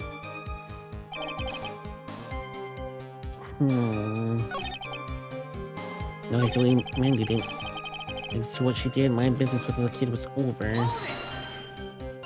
The Tiger's trying to pin crime on Maggie. If I ask him about what he saw, it only comes to answering my case. What do you mean things would have been better over and done with? Oh, you know, are you don't there what? I'm gonna talk about the cash. I was there to get my $100,000. I'll back. But that's all. I'm a businessman. It was all coming together before the witness got in the way. As far as I could tell from the witness's testimony, other than recouping his loan, Mr. Tiger had no motive for killing the victim. Well, Mr. Wright, are you happy with the testimony, or would you like it amended? Amended. I'm not getting in with the testimony as this stands. Your Honor, the defense would like to testimony amend. Very well. Witness, you will amend your testimony to reflect your response, please. Here we go. There you go. Got him. Let me see. I got what I needed.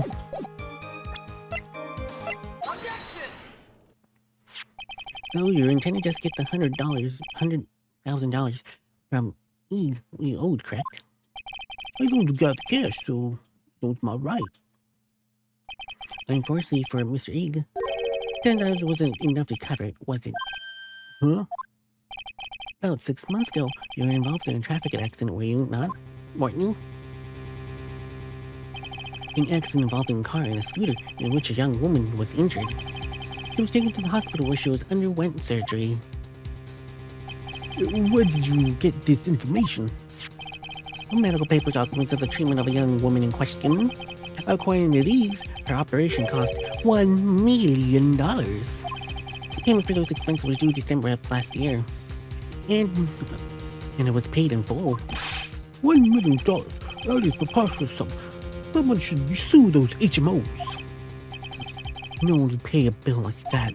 If the medical association got wind of this, the hospital would end up with dead as a morgue. But Mr. Tiger had no choice but to pay, because his very life depended on it. Arrgh. Order! You say his life depended on it, Mr. Wright. Indeed, it did, simply because the injury of a woman was other than Viola Caravani. Did you say Caravani? Pluto Caravani, mob boss in charge of the underworld activities in the city, and doing grandfather to his precious Violetta, also known as Viola Caravani. Your life was in danger unless you paid compensation to the boss, correct? It makes sense. So you're desperate to acquire $1 million Caravani demanded of you. So desperate in the fact that you decided to sacrifice clean life in order to pay your debt. Order! What do you have to say to that, witness? It's a nice little fairy tale tripe. But even if the witness didn't need $1 million, that doesn't tie him to 8 Glean's murder. Mr. A only owed $100,000, and he had no hope of repaying it anyway. Yeah, that's right, ain't worth my spite. I don't think so. In fact, the opposite is true. The opposite? Lending money with no hopes of ever seeing repayment would normally be bad for business. But in that case, the very fact that Glean had no way to repay the money is crucial. What? Do you know where you're going with this, Nick? You gotta think outside the box, Maya. Outside the box. It's very straightforward. Mr. Tiger wasn't after the $100,000 after all. It seems you have logical conclusions for this theory, Mr. Wright. Would you care to share it with us? What exactly was Mr. Tiger after? Oh, it is this CD. Glean was a programmer. It's highly skilled programmer. The skill was the collateral Mr. A put up in order to borrow the money. Care to explain the skills can be used as collateral to secure a loan, Trite? He had the skill to create a computer virus, and so he did, a virus known as McBomber. A computer virus? What does one of those do? A computer virus is a program that wreaks havoc on the insides of a computer. A computer? What does one of these do? He doesn't know what a computer is. Oh, Mr. Judge. I guess the beard isn't only part of his honor that is from the Stone Age. I'll explain to you later, Your Honor. Right now, this is a very important point. A virus like McBomber would be worth several $7 million on the black market. Mr. Tiger, you couldn't have cared less about the $100, isn't that right? All you cared was one thing, the virus.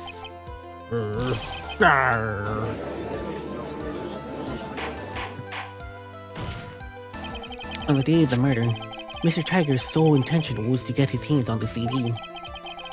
Glenn had no way of paying back the $100,000, and Mr. Tiger knew it. But it's a miracle that happened. That kind of Mr. Tiger would prefer to say never happened, but he can't, neither can I. The lottery win. Exactly, the 11th hour Mr. Glenn won $500,000 on the lottery, which left Mr. Tiger with no way of getting his hands on the all-important CD. At least, no legitimate way.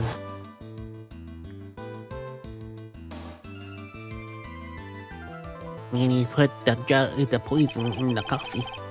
So he started to illegitimate means. That's crazy. He murdered Glenn and then made his next move. He framed Maggie Boyer for the crime. The Tiger posed as Glenn, while Viola Caravani played the role of Miss Bogart. And then they reenacted the whole thing in order to establish a witness. The witness being the one we all heard testify yesterday, Mr. Victor Kudo. Like I said, Trey, that's crazy. No one could pull off a stunt like that. For starters, there's no way a chef could have kept in dark about this. But Mr. Armstrong was in it from the very beginning. Have you forgotten already, Mr. Godot? Mr. Armstrong owed the witness money too, $500,000 in fact. He had no choice but to go along with Mr. Tiger's plan. What you gotta say, huh? Gee, exactly. Order, silence! Grr. You've got a good show, Spiky. Put on a good show. If you want to stay alive in the loan shark business, you be careful. You've got saying I dressed up like a kid to create a witness and frame someone. If I did something so crazy like that, I'd have a trial behind right as my shirt. I ain't no dumb enough to do something slump like that. I agree. You do? Despite your appearance, you were very careful. That's why you took one more precaution. One more trick to make sure Mr. Boy had no way out. What? Another way, Mr. Wright. Interesting. Why don't you fill us in, Trident? Uh-oh. Oh, What is this trick that you say Mr. Tiger performed to frame the accused? oh boy. What was the trick you see to the Mr. Tiger performed to frame the accused?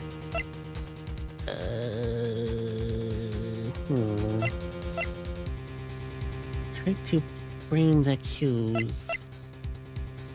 The potassium cyanide?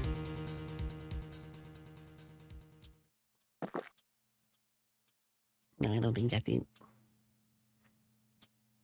No, it's definitely not it. And what's relevant of that, Trite? It's just a little intro. An intro to what? It seems all this has been an elaborate trick on the part of the defense. No. No. Think now I have to do all that again. Ah, what was it? No. Not for a while. Not for a while. It's okay. We speedrun. We speedrun. I'm supposed to be going to yeah. Okay, nope. Okay. And that with the Viola medical papers. Wait, nope. I messed up again. Okay, try it again. Okay, I was after the one I don't other reason. Wait, wasn't that what? I was after that. I don't. Yeah, it was this thing. I guess you picked the right one. Okay, let's have the speed run. Now, where is a good place to save? I think he's up here again. Okay, let me do a temporary save here. Okay, temporary save. That way we don't have to go too far. Until I can figure out where a good location is. Maybe after flashing? Oh, maybe.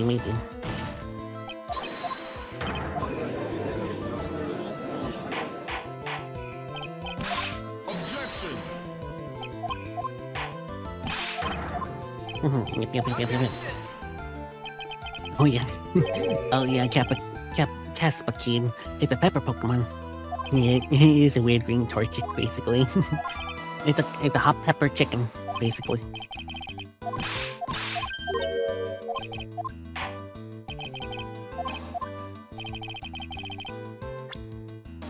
What exactly was Mr. Tiger after?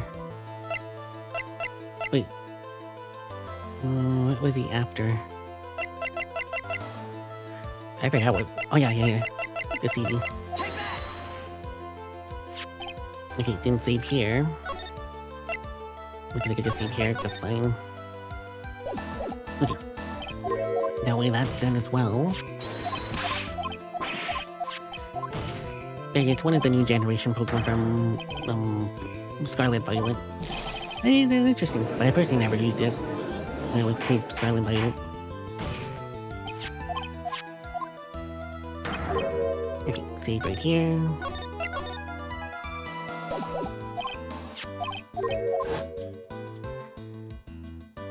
Okay, put the poison in the coffee.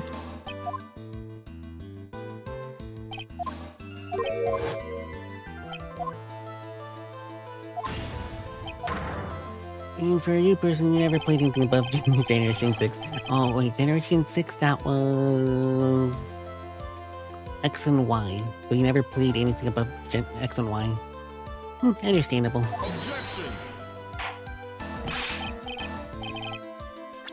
But you're not missing much. It's all pretty okay. Yeah, X and Y above. Yeah, you're not missing too much. They're pretty okay stories. You never played Black and White 2? Oh, okay, that one, if you ever get a chance to play it, definitely recommend X and White 2, or Black and White 2. One of those two. I do recommend that game. Because that's a really nice game. I do like it. Maybe if I continue playing the regular Pokemon games, then maybe we could play. You tried Black and White, and you love it. Yes, I love N. N's awesome. But maybe once I continue playing the regular Pokemon games, I could play that soon. You still think N's a Zodiac? It could be. Could be.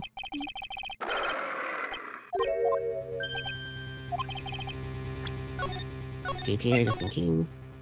Just a little bit at a time.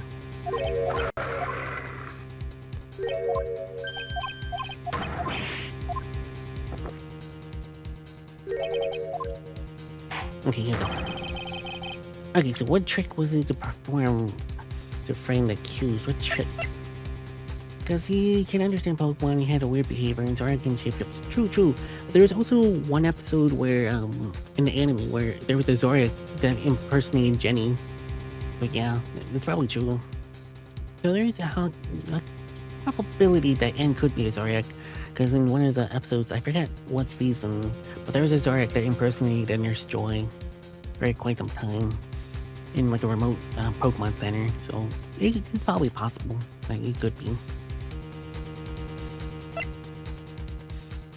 Okay, so this trick you said to perform to frame the cues. Yes, he performed. Wait, no, it's not this one. Ooh, that could be the case too. It could be half. Okay, I don't think that was it.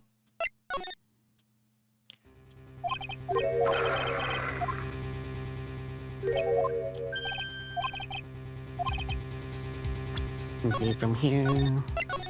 Take some time. Oh yeah, true, he also has a Zodiac in his team.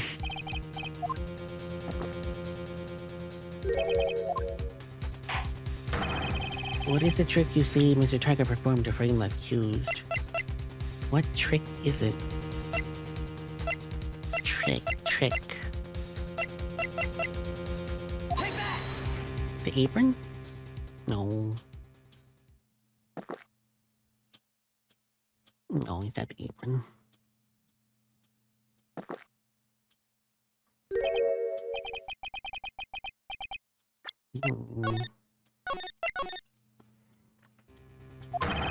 What trick?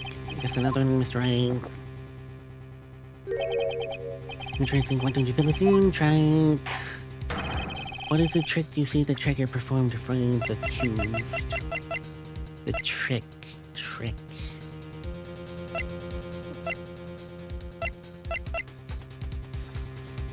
It's not the bottle. The paper badge? Oh, he wasted paper badge. What on earth is that? That is an insult to anyone who could be fooled for such a childless imitation. Consider yourself insulted, Your Honor. Mr. Tiger, you didn't just pose as the victim on the day in question. A month ago, in this very courtroom, you posed as me. I was thinking it was going to be the booklet about it, but I guess it was just the page. The phony page. What? That's the truth. He's learning a lot. But the witness looks nothing like you, Mr. Wright. Although, now that I think about it, it was you, wasn't it? No doubt it was you standing here in this very courtroom a mere month ago. A fingerprint who put up the most despicable, shabby defense I've ever seen. Grrr. We got him. Can you prove that, Gramps? Proves that the attorney who represented the accused here a month ago was this man. Are you prepared to take the stand and testify that was him? No. Hey. Forget about it, yeah? I want to do something like that, not me. You made a mistake, right? If someone else, huh?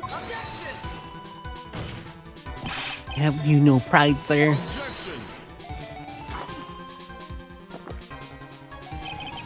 Isn't a matter of pride. In case it's a no trial here in court, we'll deal with people's lives. You also notice that tiger suit almost looks like Phoenix Sister if you had a tie and blue. Oh, yeah, it kinda does, yeah. Yeah. Mr. Coda's right. Your Honor? Speaking for myself, I'm absolutely convinced. The attorney in question was the witness standing before me just now.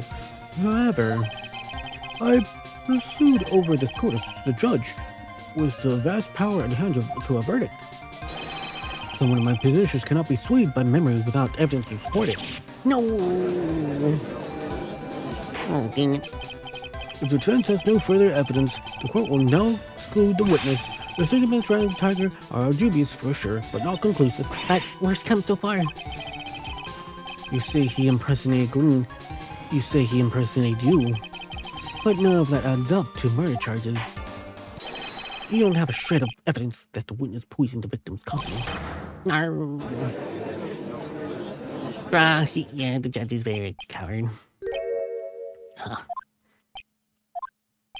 Sucks to be you, White. Don't mess with the tiger, or you could get mauled. You got that? All we managed to do here was chase him around a bit. But I was so close to getting him to admit his own guilt. Huh. Looks like I won't be needing a refill. If I just had one more piece of evidence, maybe I could get Maggie off the hook. The witness cross-examination is over. You're free to go, Mr. Tiger. No! Gumshoe! Hold it! Your Honor, sir. Gumshoe! Wait! Detective Gumshoe! Sorry it took so long, pal. I staked everything on this. My badge, the works. So here it is. My heart is counting on this too. The MVP, indeed. What is it, Detective? It's an obvious, pal. The final decisive piece of evidence. Well, what?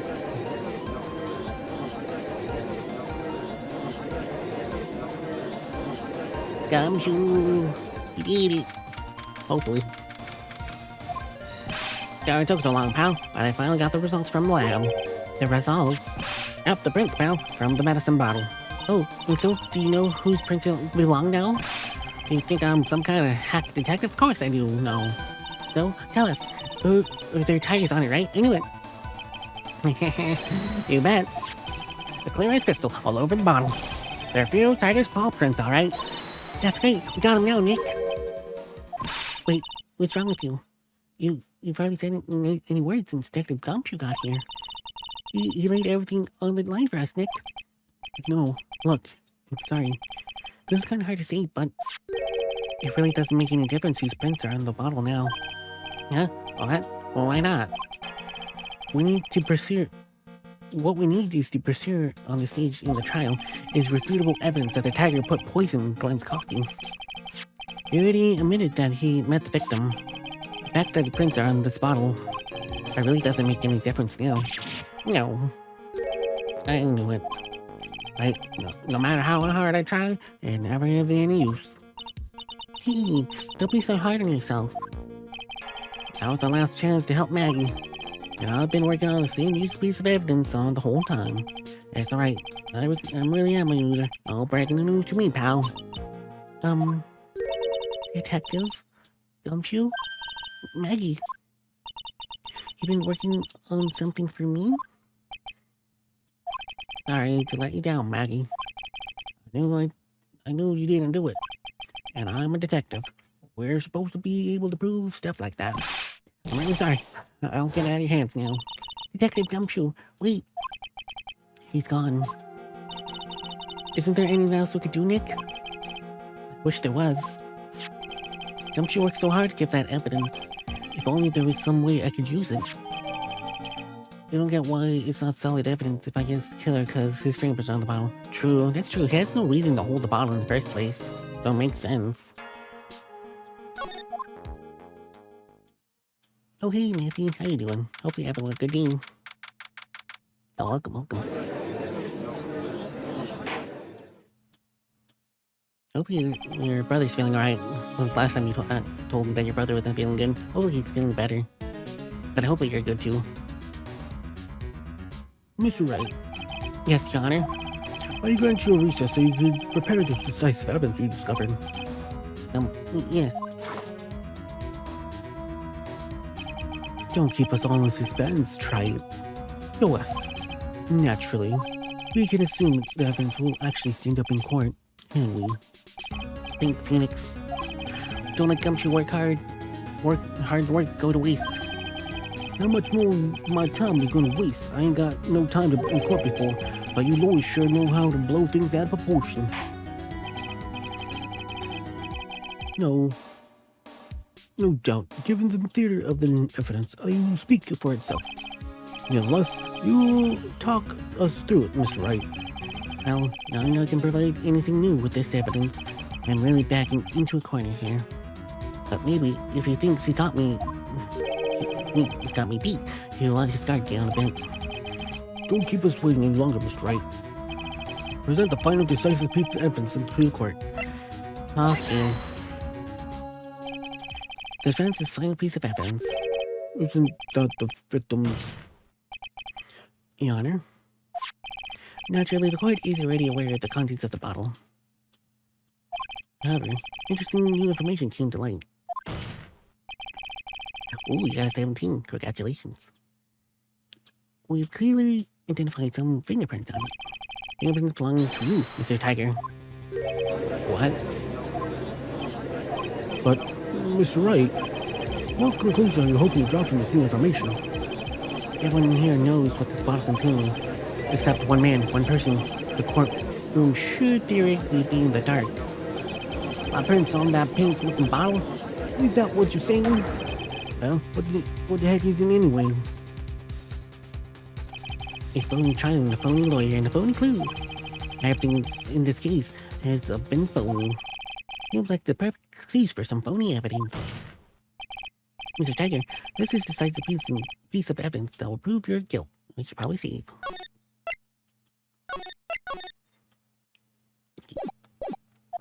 Why? Because it contains oils, eardrum, potassium cyanide. This bottle contains potassium cyanide. Potassium cyanide? The poison used to murder Mr. E, Your Honor. The victim's killer used it. This very bottle. And on this bottle, Mr. Tiger, we found your prints. Well, how do you explain that? Ah, ha ha ha. You make a good clown, you know that? What? You ain't got never, but you ain't never get to that stick. You just making me laugh now. You think the cheap bluff like that is gonna fool the tiger? A bluff. I can see straight through you, Phoenix, right? They ain't bottle with cyanide in it. No, this is a bottle we found traces of poison in. Don't be messing with the tigers, you're gonna get ripped to shreds. That cyanide bar is brown and it was made of glass. That cheap piece of trash doesn't look nothing like it. How do you know what it looks like, huh? How do you know what the bottle contains potassium cyanide was? Got you.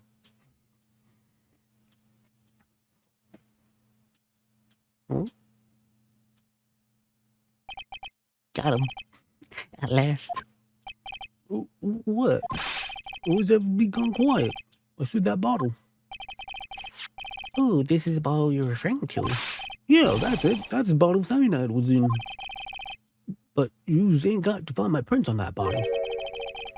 Don't let that cozy looking suit fool you people. That little ain't playing games.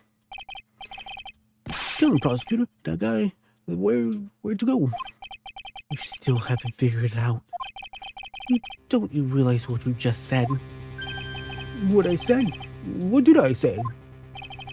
You were summoned to the court for the first time earlier today. If you already had nothing to do with the murder, you shouldn't have known all the little details. For instance, you shouldn't have known what kind of bottle the potassium cyanide was in. He's dragging it more than Gachi. Yeah. But now, you just slipped up in front of every single person in the courtroom. You just have a exact bottle used by a killer to hold the poison. You don't know how you're messing with. The tiger. I'm the tiger. I control millions of dollars in the black market. You think I'm gonna let some jumped up suit get better of me? Sure, the last piece of evidence was a phony. But that's just what you deserve. A phony trial with a phony lawyer. All was played out by you. The biggest phony of all.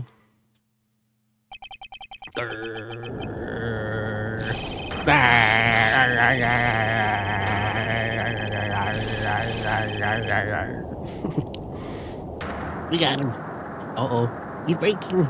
He's exploding. Oh no.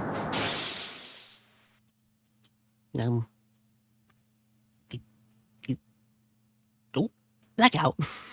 He screamed and caused a blackout. Oh my. What's going on? It looks like a blackout.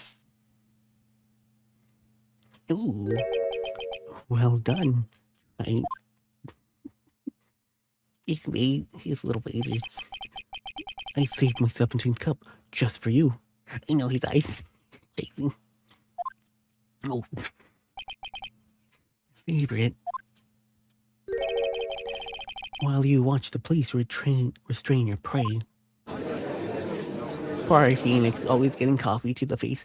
If it ain't coffee, it's a whip. Oh, poor Phoenix.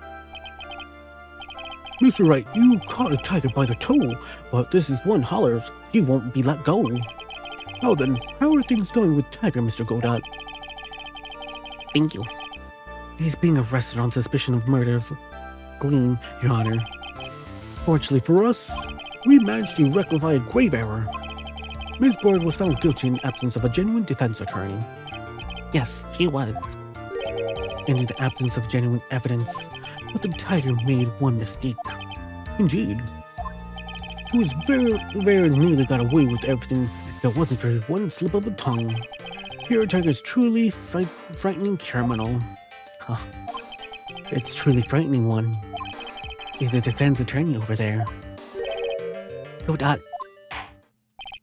Well, I am now in position to deliver my verdict. The court finds the defendant Maggie Boyd not guilty. I did it. I did it. All that said, the court is now adjourned. Finally. Mr. Wright, I'm lost for words. Thank you, sir. Congratulations, Maggie. I was so mad when Mr. Wright landed me into all those troubles months ago, but I feel like I can forgive him. Hey, that wasn't me, Maggie. It was the tiger. Look, Nick, in the doorway. Detective Gumshoe. Oh, guess I'll be heading out now, pal. Wait. Detective Gumshoe? Oh, yeah. Congratulations, Maggie. Thanks. I knew you were innocent all along. Why didn't you say that in your testimony, then? Oh, well, I was... Well, guess I'll be heading off then. See you around. Wait up, detective. He ran off. Maggie, why are you so being hard on him? He buzzes his butt for you. The true MVP, yes. I love Gumshoe. It's thanks to him that we got the medicine bottle. That wasn't even a use of any that wasn't use of any use at all. But it's only because Mr. Wright used it so cleverly. Detective Gumshoe was running around in circles. Poor guy. Looks like she still isn't ready to forgive him. Can you put in a good word for him, Nick? Yeah, Maya's right. I should help Gumshoe out. It's clear he needs it. Maggie, you know Detective Gumshoe is really worried about you through all this. I wanted to believe that, sir. But on the first day of the trial, he practically gave the judge a free pass to lock me up. He didn't have any choice, Mickey. He's a detective. He has to report the facts. He doubted me. That's why he thought I may have done it. And to prove that Gumshoe... I have to prove to her that Gumshoe really cares about her. You know, I'll give her a little present to celebrate her freedom. Oh. Surprisingly, we still have the lunchbox. Hopefully it's still good. I don't know how long it's been in our pocket. Hopefully it's still good. Here you are, a present to celebrate your freedom. That's a present from Detective Gumshoe, made with tons of love. Hopefully not expired, because it's been in my back pocket for a couple of days.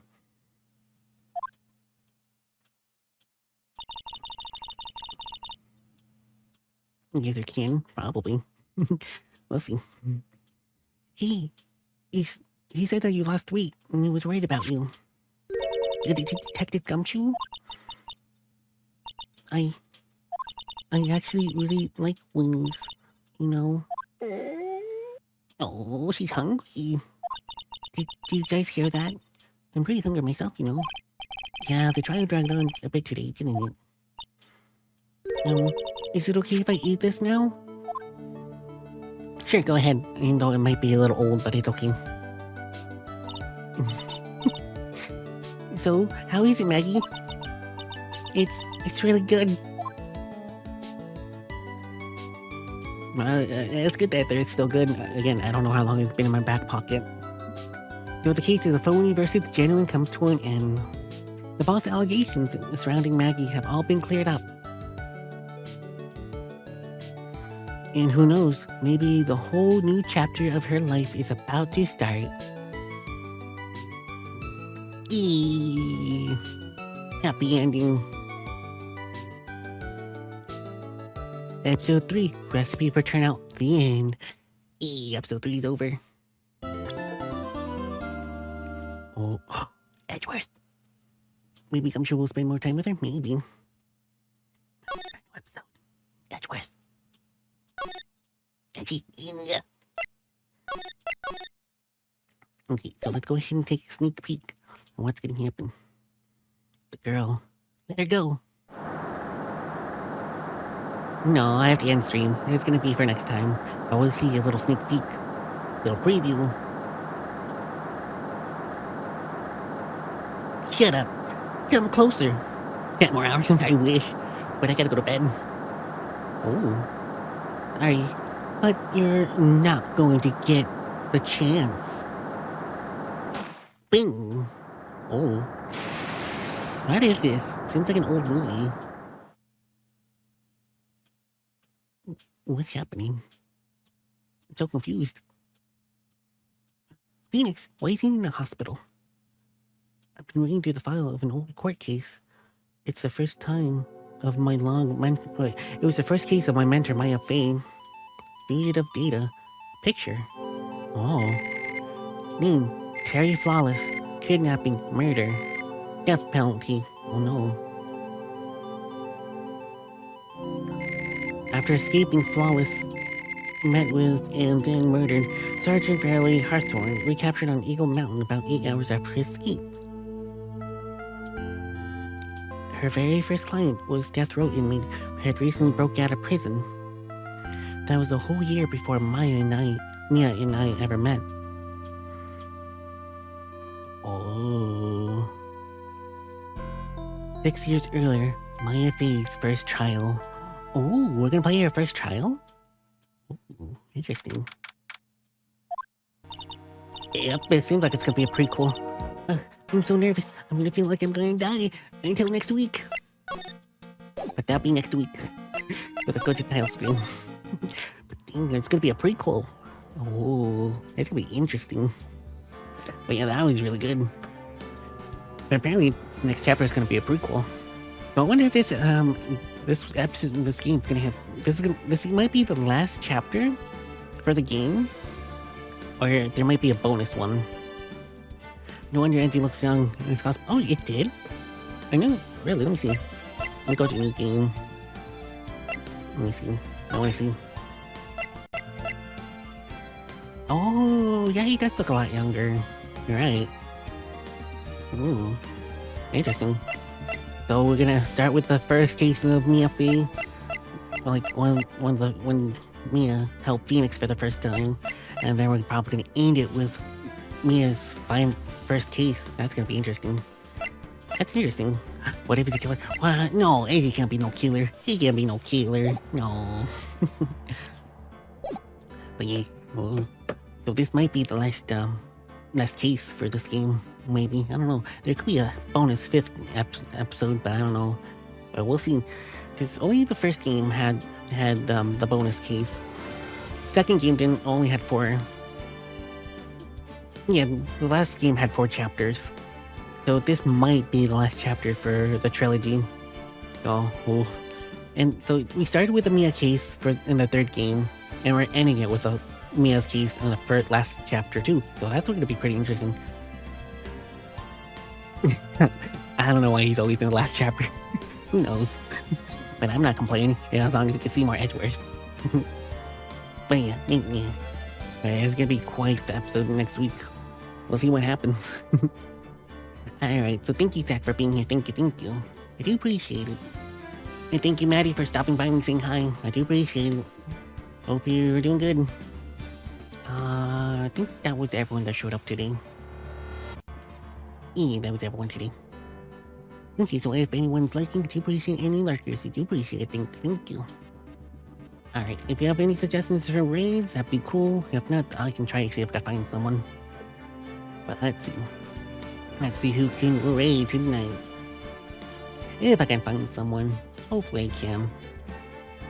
Alright, let's see.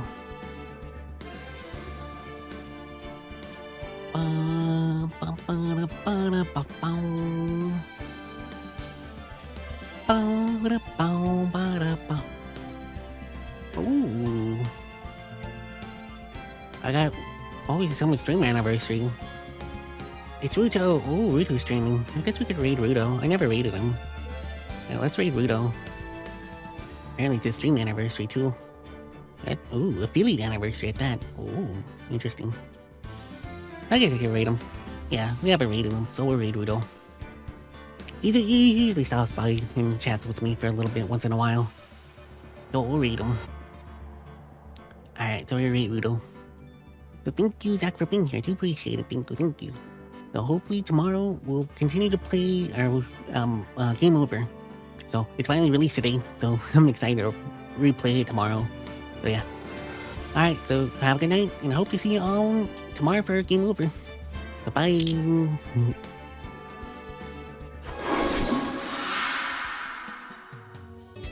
Thank you, dear viewers, for watching. Your support adds magic to our adventures.